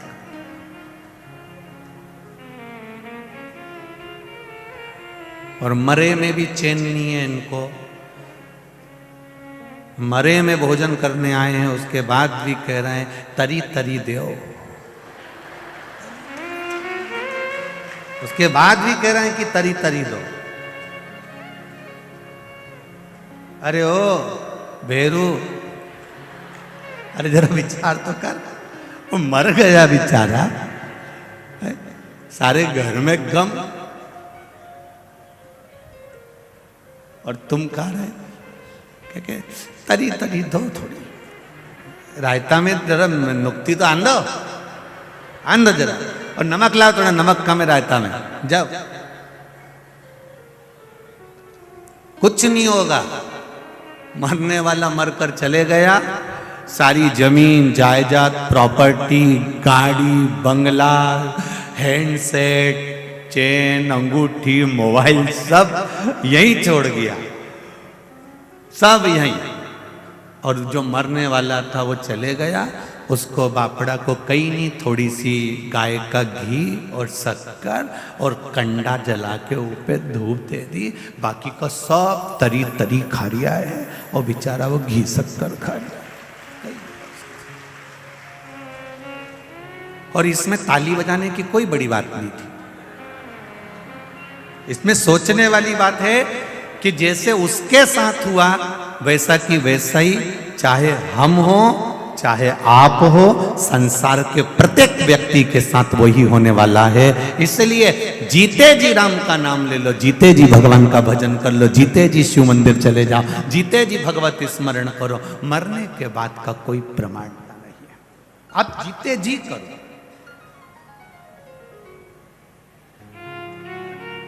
पहले जीजियों ने बहुत अच्छा एक भजन गाती थी, कभी प्यासे को पानी पिलाया नहीं, बाद अमृत पिलाने से क्या फायदा।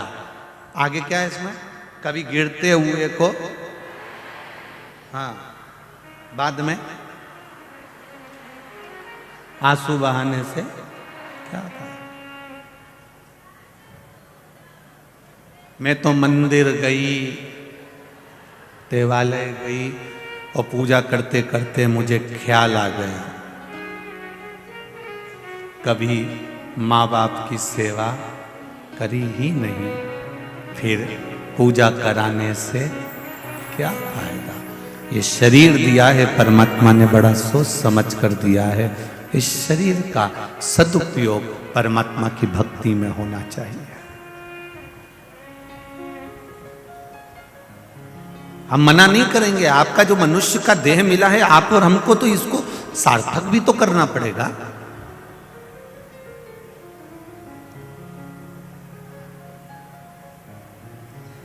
अगर ये मनुष्य का देह सार्थक नहीं हुआ, मानव का शरीर सार्थक नहीं हुआ, मानव का शरीर अगर सार्थकता की ओर नहीं गया तो जीवन बेकार। करो नौकरी, खूब दिल से करो, पर एक नौकरी मेरे परमात्मा की भी करिए, एक नौकरी मेरे भगवान की भी करिए। जब परमात्मा की नौकरी करोगे, और जो तुमने गवर्नमेंट की या प्राइवेट जो भी नौकरी करी है उसमें एक अंतर है। जो प्राइवेट नौकरी या सरकारी नौकरी या नौकरी या धंधा जो तुमने करा, वो सब अपने पत्नी, अपने बच्चों और अपने परिवार के लिए करा। जो दुकान पर बैठकर कमाते हो, क्या तुम पूरा की पूरा जो तुमने कमाया अपने ऊपर खर्च कर लेते हो? बोलो जरा, होता है ऐसा? नहीं। 10,000 रुपए कमाई करी तुमने दुकान पर बैठकर या नौकरी में, तो 10,000 तुमने अकेले अपने ऊपर खर्च नहीं करा। इतना बड़ा मकान तुमने बनाया, उस मकान में भी तुम्हारा खुद का रहना तो एक केवल जरा सा 6 फीट का, जो 8 फीट का जो पलंग होता है उस पर कितना रात्रि विश्राम करा, सुबह उठे, स्नान करा और फिर दुकान चले गए। छोटी सी जिंदगी।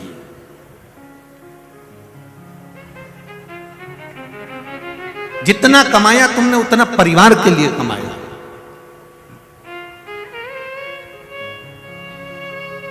जितना कमाया आपने उतना बच्चों के लिए कमाया। पर जो दुकान पर, नौकरी में, सर्विस में, आपने व्यापार में जो कमाया वो पत्नी और बच्चों के लिए कमाया। पर ये शिव महापुराण के पंडाल में बैठकर, टीवी के सामने 3 घंटा बैठकर, मोबाइल हाथ में लेकर, यूट्यूब फेसबुक पर कथा सुनकर ये जो कमाई कर रहे हो, ये कमाई तुम्हारी बच्चों और पत्नी की, परिवार की नहीं, खुद की, अपनी स्वयं की कमाई है।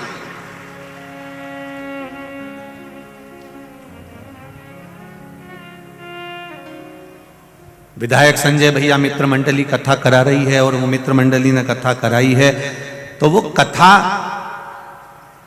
अगर उन्होंने कराई है तो उस कथा का फल यही है कि अपने जीते जी अपनी जो कमाई हुई, अर्थात भगवत भजन की कमाई, राम नाम, कृष्ण नाम की कमाई, शिव नाम की कमाई, भगवत स्मरण की कमाई।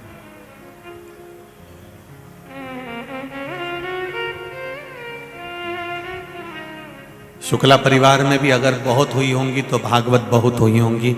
नानी बाई का मायरा भी हुआ होगा, श्याम भजन भी हुआ होगा, राम भजन भी हुआ होगा, सुंदरकांड भी हुआ होगा, रामचरितमानस भी हुई होगी, गीता का स्मरण भी हुआ होगा, सब कुछ हुआ होगा। पर पहली बार अगर शिव महापुराण की कथा मिली है और पहली बार अगर शिव पुराण की कथा हो रही है, तो शुक्ला परिवार को भी भगवान को धन्यवाद देना चाहिए कि हमने जिंदगी में कौन सा पुण्य करा होगा जो ये शिव पुराण में।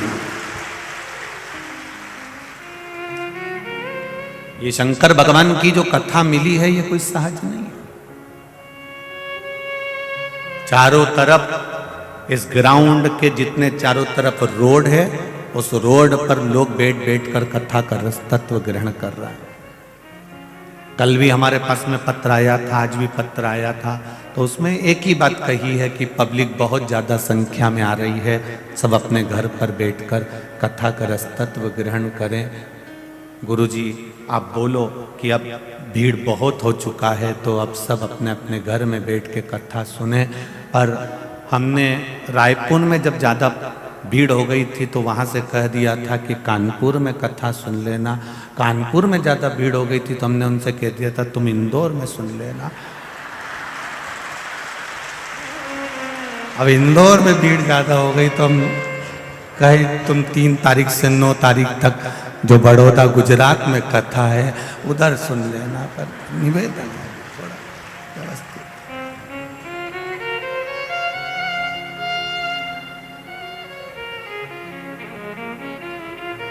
भक्ति है आपकी, आपका विश्वास है, आपका भरोसा है।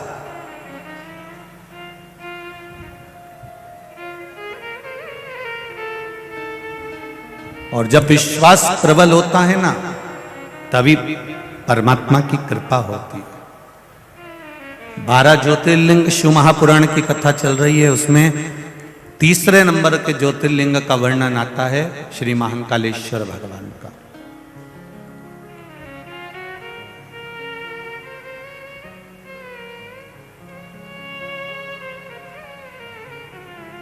अवंतिका नरेश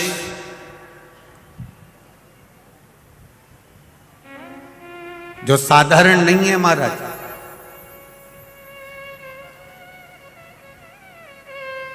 पूरी दुनिया में नगर का राजा, क्षेत्र का राजा रात भर रुक सकता है, पर अवंतिका की भूमि पर, उज्जैन की भूमि पर जहां पर मेरा महाकाल राजा बैठा है वहां दूसरा राजा नहीं रुक सकता।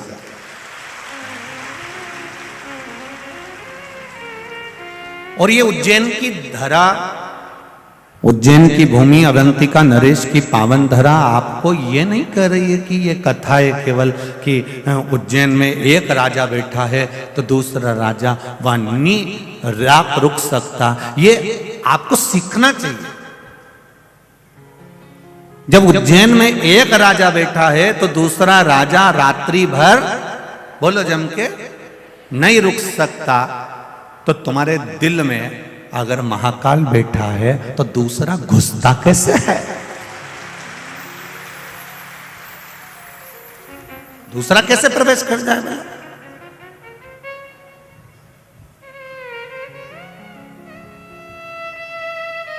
कई लोग कहते हैं धर्म परावर्तन हो रहा है, धर्म परावर्तन हो रहा है, लोग धर्म बदल रहे हैं, धर्म बदल रहे हैं, कोई हमारे सनातन धर्म को तोड़ा जा रहा है दूसरे। हम कहते हैं एक बार उसके दिल में, एक बार उसकी चित्तवृत्ति में, एक बार उसके मन में अगर देव अधिदेव महादेव आकर बैठ गए तो ये मेरा विश्वास है जब एक राजा बैठ जाता है तो दूसरा घुस ही नहीं पाता है।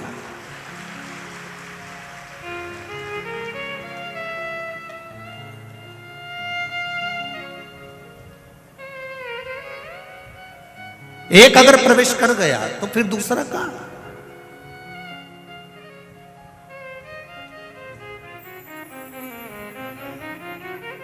और जो एक बार अगर परमात्मा की कथा में पहुंच गया, एक बार भगवान शिव की भक्ति में पहुंच गया, एक बार भगवान शंकर की अविरल भक्ति की ओर पहुंच गया, जो एक बार भगवान शंकर से जुड़ गया, जो एक बार अपने घर पर पार्थिव शिवलिंग का निर्माण करने लगा या पूजन करने लगा या शंकर जी के मंदिर जाकर एक लोटा जल चढ़ाने लगा या भूल से भी एक बेलपत्री वो भगवान शिव के मंदिर पर चढ़ाकर आ गया, तो ये निश्चित है कि उसके दिल में मेरा महाकाल राजा विराजमान हो चुका है, अब वो भटकेगा नहीं, ये निश्चित था।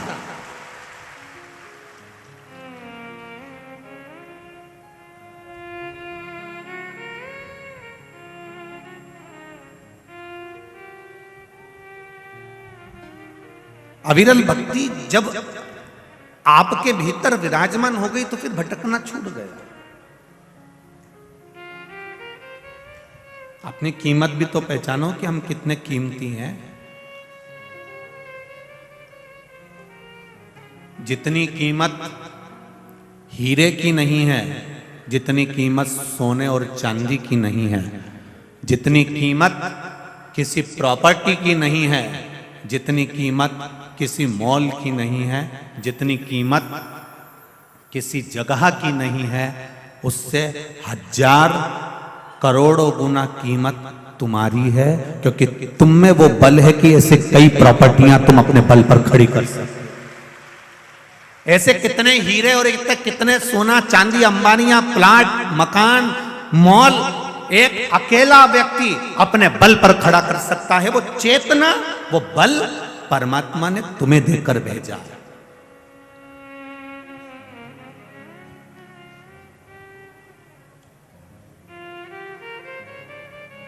कई लोग रोते हैं आंखों में आंसू भर भर के, हम तो बहुत गरीब हैं गुरुजी, हम तो बहुत गरीब हैं। हम भी कह देते हैं जी काय की गरीब। अभी हॉस्पिटल चल 10 लाख की एक किडनी बेची आते हैं, दूसरी बेची 20 लाख की खट्टा। करोड़पति बनाकर भेजा है मेरे मालिक ने आपको, किसी को भी भिखारी बनाकर नहीं भेजा। इस शरीर की जिस दिन तुम्हें कीमत समझ में आ जाएगी, कई लोग कहते हैं हमारा तो पैदा होना ही बेकार है, हमारा तो संसार में रहना ही बेकार है। हम उनसे एक बात पहले भी कहे, आज फिर कहते हैं, इतनी माताएं बैठी और इतने भाई लोग बैठे हैं, ये अपने कमरे में, अपने कक्ष में, अपने कमरे के अंदर अटाला बिल्कुल नहीं रखते। अटाला रखने के लिए इन्हें एक कमरा अलग से बनाकर रखा। पूछ लो तुम्हारी पड़ोसन से, कोनी मार के पूछ लो भले, कोई दिक्कत नहीं है। तुम सोचो कि सियोर वाला महाराज तो यूं झूठी झूठी बोल रही है, तो कोई बात नहीं जी जी, हरियो कमला, कोई टेंशन नहीं, उसमें चिंता मिंता नहीं करना अपने को। अपन तो पूछ लो तुम पड़ोसन से, क्यों री भंगार का कमरा, अटाला रखने का कमरा, टान पर ऊपर इधर उधर अपन रखे कि नहीं रखे? अपना कमरा में कोई अपना अटाला का सामान रखे? ऐसा कोई नहीं है जो अपने कमरे में अटाला सामान रखेगा, बेकार सामान रखेगा, फालतू का सामान रखेगा। सबने अपने कमरे में, अपनी अलमारी में, तुम साड़ी भी वही रखते हो जो तुम्हारी काम की है, नहीं तो तुम बाकी की जो बेकार, वो तो पेटी में पटक देते। अटाला तो तुम तुम्हारे कमरे में रखते ही नहीं। जब तुम तुम्हारे कमरे में अटाला सामान नहीं रखते, कवाड़ा सामान नहीं रखते, बेकार सामान नहीं रखते, तो मेरा महाकाल राजा अपनी पृथ्वी पर अटाला को क्यों रखेगा?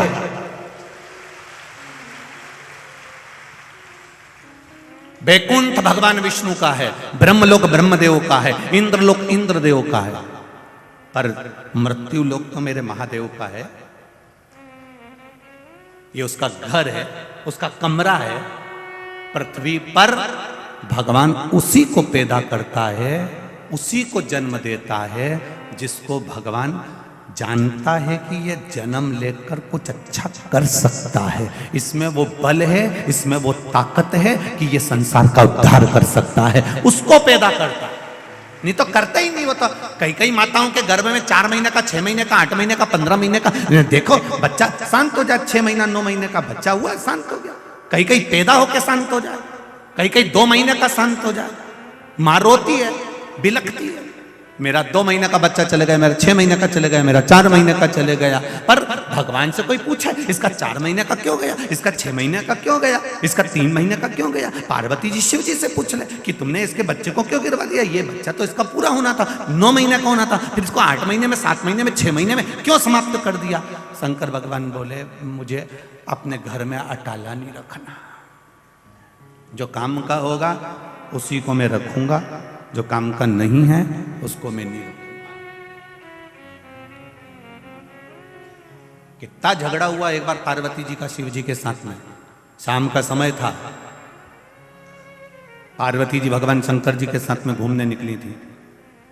भ्रमण करते करते माता पार्वती जी ने एक बच्चे को देखा जिसके हाथ विकलांग थे, हाथों से विकलांग था। सारे बच्चे नदी में कूद कूद कर नहा रहे थे, तालाब में कूद कूद कर नहा रहे थे।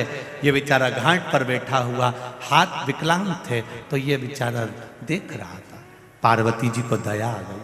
पार्वती जी ने कहा, भोलेनाथ ये बेचारे के हाथ आप देख क्यों नहीं देते? कितना दुखी हो रहा है, इतना सा बच्चा हो रहा, कितना दुखी हो रहा। शिव जी बोले, नहीं पार्वती, ब्रह्मा जी ने लिखा है इसके भाग्य में पूर्व का अगर कोई कर्म होगा उसके कारण बस इसको तकलीफ भोगना पड़ रही है, तो मैं हाथ नहीं दे सकता। पार्वती जी आई कैलाश पर, उन्होंने भोजन करना बंद कर दिया। शंकर भगवान ने कहा, पार्वती कुछ भोजन करो। नहीं, जब तक उस बच्चे के हाथ नहीं आ जाते तब तक मैं भोजन नहीं करूं। शंकर जी बोले पार्वती थोड़ा समझो, किसी कारणवश देना होता तो मैं खुद दुख काट देता, मैं दे देता, परंतु नहीं। पार्वती जी बोली मेरे कहने पे देना पड़ेगा। शिव जी ने कहा ठीक है। शंकर भगवान ने तथास्तु करा, उसके दोनों हाथ अच्छे कर दिए। दूसरे दिन वो नदी में नहाने गया, तालाब में नहाने गया। जैसे ही नदी तालाब में नहाने गया, दूसरे जो बच्चे पानी में तैर रहे थे, दूसरे बच्चे जो पानी में नहा रहे थे, नहाते नहाते उन बच्चों को दूसरा जो जिसको माता पार्वती के कहने पर देवाधिदेव महादेव ने हाथ दिया था,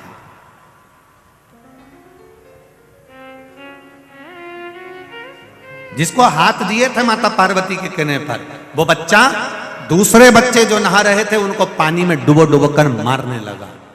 पूरे गांव में लोग रो रहे हैं, पूरे गांव में हाहाकार मची है, सब तरफ लोग आंसू बहा रहे हैं। पार्वती जी आज शिव जी के साथ में घूमने निकली तो पूछा प्रभु ये क्या हो रहा है, ये पूरा गांव क्यों रो रहा है? कहा इनके बच्चे मर गए। इतने सारे घर में बच्चे मर गए, किसने मारा? इन बच्चों को कौन ने समाप्त करा? कहा जिसको तुमने हाथ दिलवाए हैं वापिस, उसने इनको समाप्त कर दिया। पार्वती मैंने मना करा था कि ब्रह्मा जी की लेखनी को मत पलटवाओ, पर तुम नहीं मानी।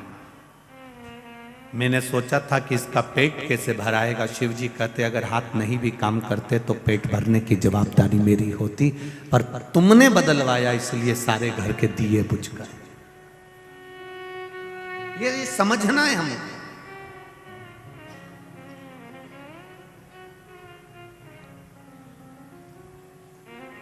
आप कितने कीमत वाले हो,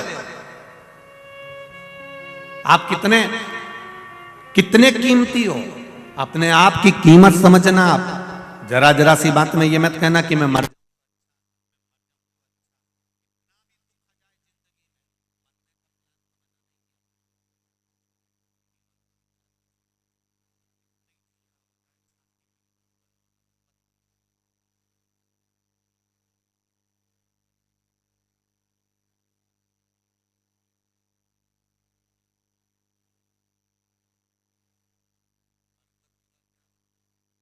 मरने के बाद क्या वापस दूसरी बार मनुष्य का शरीर मिल जाएगा क्या? नहीं। ये मानव का जो शरीर मिला इसकी कीमत समझो, और जिस दिन इसकी कीमत तुम्हें समझ में आ गई, जिस दिन इसकी कीमत तुम्हारे जीवन में समझ में आ गई, फिर आपको जीवन में कभी दुख नहीं होगा।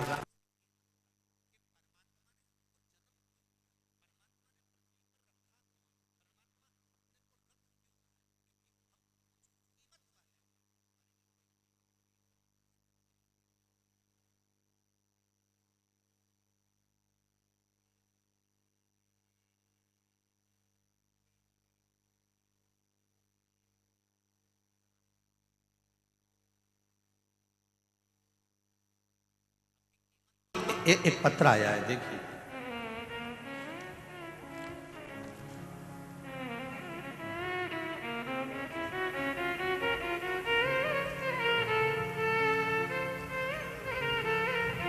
संगीता शांताराम खराड़े, महाराष्ट्र, चुन्नर तालुका गांव, मोबाइल नंबर ये है। आप कौन हैं? हाथ हिलाइएगा जो आई हो। आप ही हैं? दोनों हाथ हिला दो। भोले बाबा की महिमा का क्या बखान करूं मैं गुरुजी। मेरे कैंसर जैसी भयानक बीमारी को ठीक कर दिया है बाबा ने। बाबा के पंडाल में बाबा को धोख लगाने के लिए आई हूं। बाबा आपने कहा था कि शंकर की शिव महापुराण में जाकर उसने अगर कैंसर की गठान हो गई थी जो 5 साल से थी, जिसका पता 2021 में चला, जो कि सीटी स्कैन कराई तो डॉक्टर ने बोला या 3rd स्टेज पर पहुंच गई है। इंद्राणी अस्पताल में दिखाया था, तब हमने डॉक्टर के कहे अनुसार 28 रेडिएशन कराए और 3 रेडिएशन ऊना में हुए, 5 किए। इस बीच मुझे कोरोना भी हो गया। फिर हमने डॉक्टर को दिखाया तो 40 दिन के बाद फिर सीटी स्कैन हुआ।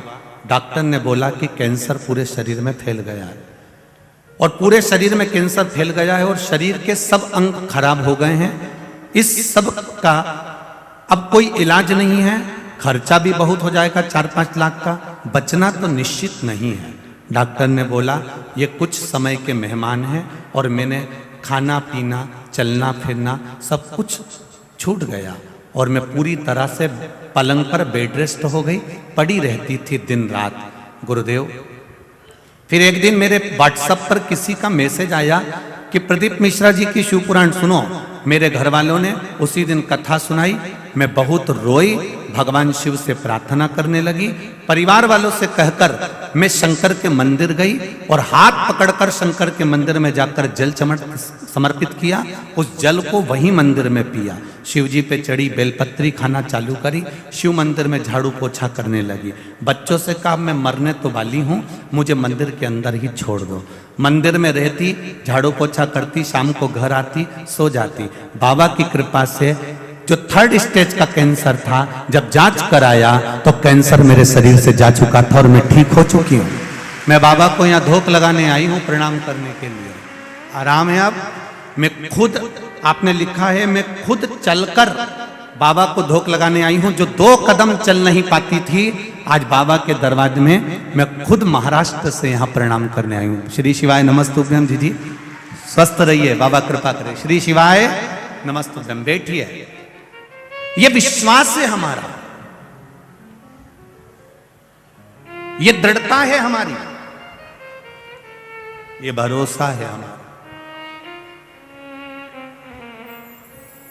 तेरी कृपा बिना न हिले एक भी अणु, लेते श्वास तेरी कृपा से तनु तनु। बखान क्या करूं मैं राखों के ढेर का, चपटी भभूत में खजाना कुबेर का।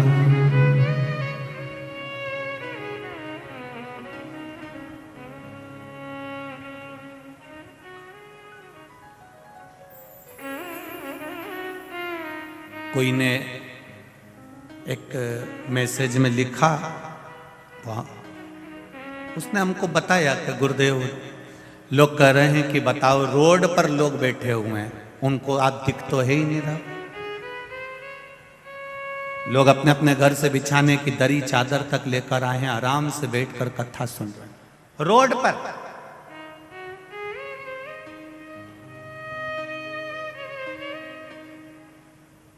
ये इंदौर के इतिहास की पहली कथा है जहां रोड पर बैठकर लोग कथा श्रवण। पूरे ग्राउंड के आसपास जितनी रोड है सब जगह पर। उन्होंने कहा गुरुदेव, ये रोड पर बैठे हैं, ना दिख रहे हो आप, कथा का रस तत्व सुन रहे हैं, इसका क्या फल है? हमने कहा हमारे पूर्वजों ने एक बात हमको सिखाई थी, अभिषेक करने भले शंकर जी के पास एक अकेला व्यक्ति बैठ जाए, हजारों के लोग अगर अभिषेक का लाभ लेना चाहते हैं तो हमारे पूर्वजों ने सिखाया है कि जो जलाधारी ऊपर रहती है, जिसमें जल डाला जाता है, श्रृंगी से पानी चढ़ाया जाता है, उसमें एक डोरा बांध दिया जाता है। वो डोर जितना लंबा चले जाता है, उसको लोग जितना स्पर्श कर लेते हैं, उतना उस अभिषेक का फल जितना जजमान को मिल रहा है उतना ही उसको भी प्राप्त होता है। ये शिव पुराण हमारे पूर्वजों ने हमको सिखाया है। कल कथा में था, बेलपत्री का मात्र स्पर्श ही हमको सुख दे गया। बेलपत्री का केवल स्पर्श। तो जितने लोग रोड पर बैठकर कथा सुन रहे हैं, ये मत सोचना कि हमें दिख नहीं रहे हो, हमें पोथी का दर्शन नहीं हो रहा, तुम चिंता ना करो। आप शिव महापुराण का जो अभिषेक चल रहा है, शिव महापुराण की जो 3 घंटे की कथा चल रही है, उसकी डोरी आपके हाथ में है, आपको उसका फल जरूर मिलेगा, ये निश्चितता। जितने टीवी के सामने सुन रहे हैं, जितने मोबाइल पर सुन रहे हैं, इसका फल आपके भाग्य में आपके अनुसार। ये माता ने लिखा कि कैंसर जैसी बीमारी, अब 3rd स्टेज का अगर व्यक्ति को कैंसर है, वो पलंग से नहीं उठ पा रहा है, पलंग नहीं छोड़ पा रहा है, जो पड़ा हुआ है, उसने सुन ली कथा में कि शंकर जी के मंदिर जाओ, 1 लोटा जल चढ़ाओ। ना ये सीवर वाले से कभी मिली, ना सीवर वाला इनसे मिला, क्योंकि इतने लोग आते हैं, किस किस से मिलोगे? कहां मिलना।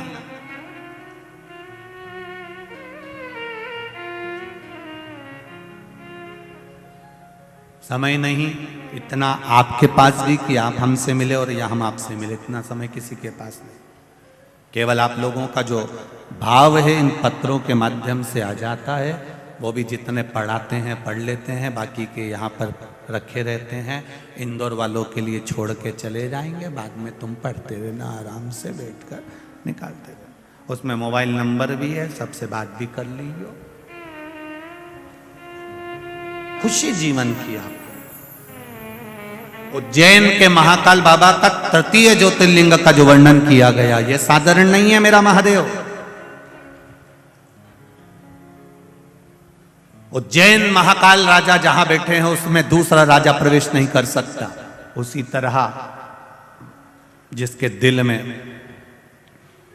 शिव आकर बैठ गए, फिर दूसरे धर्म का व्यक्ति चाहे कितना भी लोभ दे दे, कितना भी उसको लालच दे दे, वो जाता ही नहीं है, टलता ही नहीं जाएगा।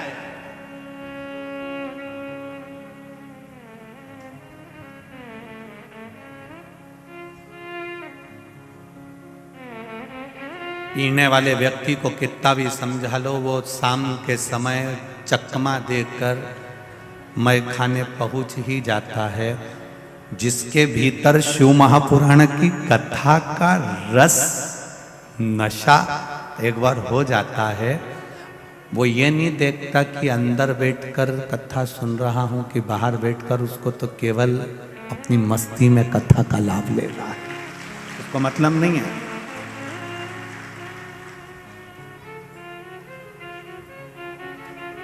शिव भक्ति का जो बल है वो साधारण बल है। कितना सुंदर वृत्तांत कहा। अवंतिका नगरी में एक ब्राह्मण रहता था। वैसे तो पूरी अवंतिका नगरी ब्राह्मणों से भरी हुई थी। संपूर्ण अवंतिका नगरी, मेरे महाकाल की नगरी उज्जैनी ब्राह्मणों से भरी पड़ी हुई थी। कहते हैं काशी में और उज्जैनी में, ये 2 जगह पर सबसे ज्यादा ब्राह्मण जन निवास करते थे, और उज्जैनी पूरी ब्राह्मणों से भरी पड़ी हुई थी। एक ब्राह्मण उस उज्जैनी, सारे ब्राह्मण कर्मकांडी थे, पूजन करते थे, अर्चना करते थे, संध्या करते थे, भगवत भजन करते थे, स्मरण करते थे, भगवान से लाड लड़ाते थे, शिव आराधना में लगे रहते थे, भगवान की अविरल भक्ति में लगे रहते थे। सब शिव में डूबे होंगे, सभी शंकर भगवान में डूबे होंगे।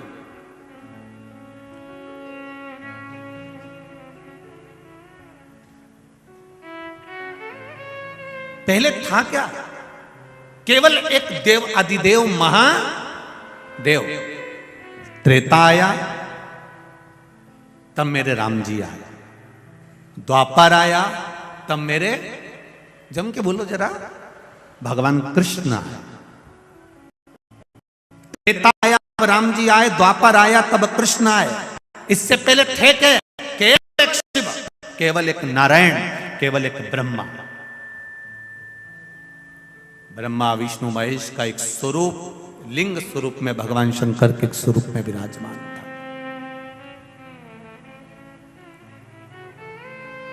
अब पूरे अवंतिका में ब्राह्मण ही ब्राह्मण। एक ब्राह्मण एक ऐसा था जिसको वेद की प्रियता थी, जिसको भजन की प्रियता थी, जिसको भक्ति की प्रियता।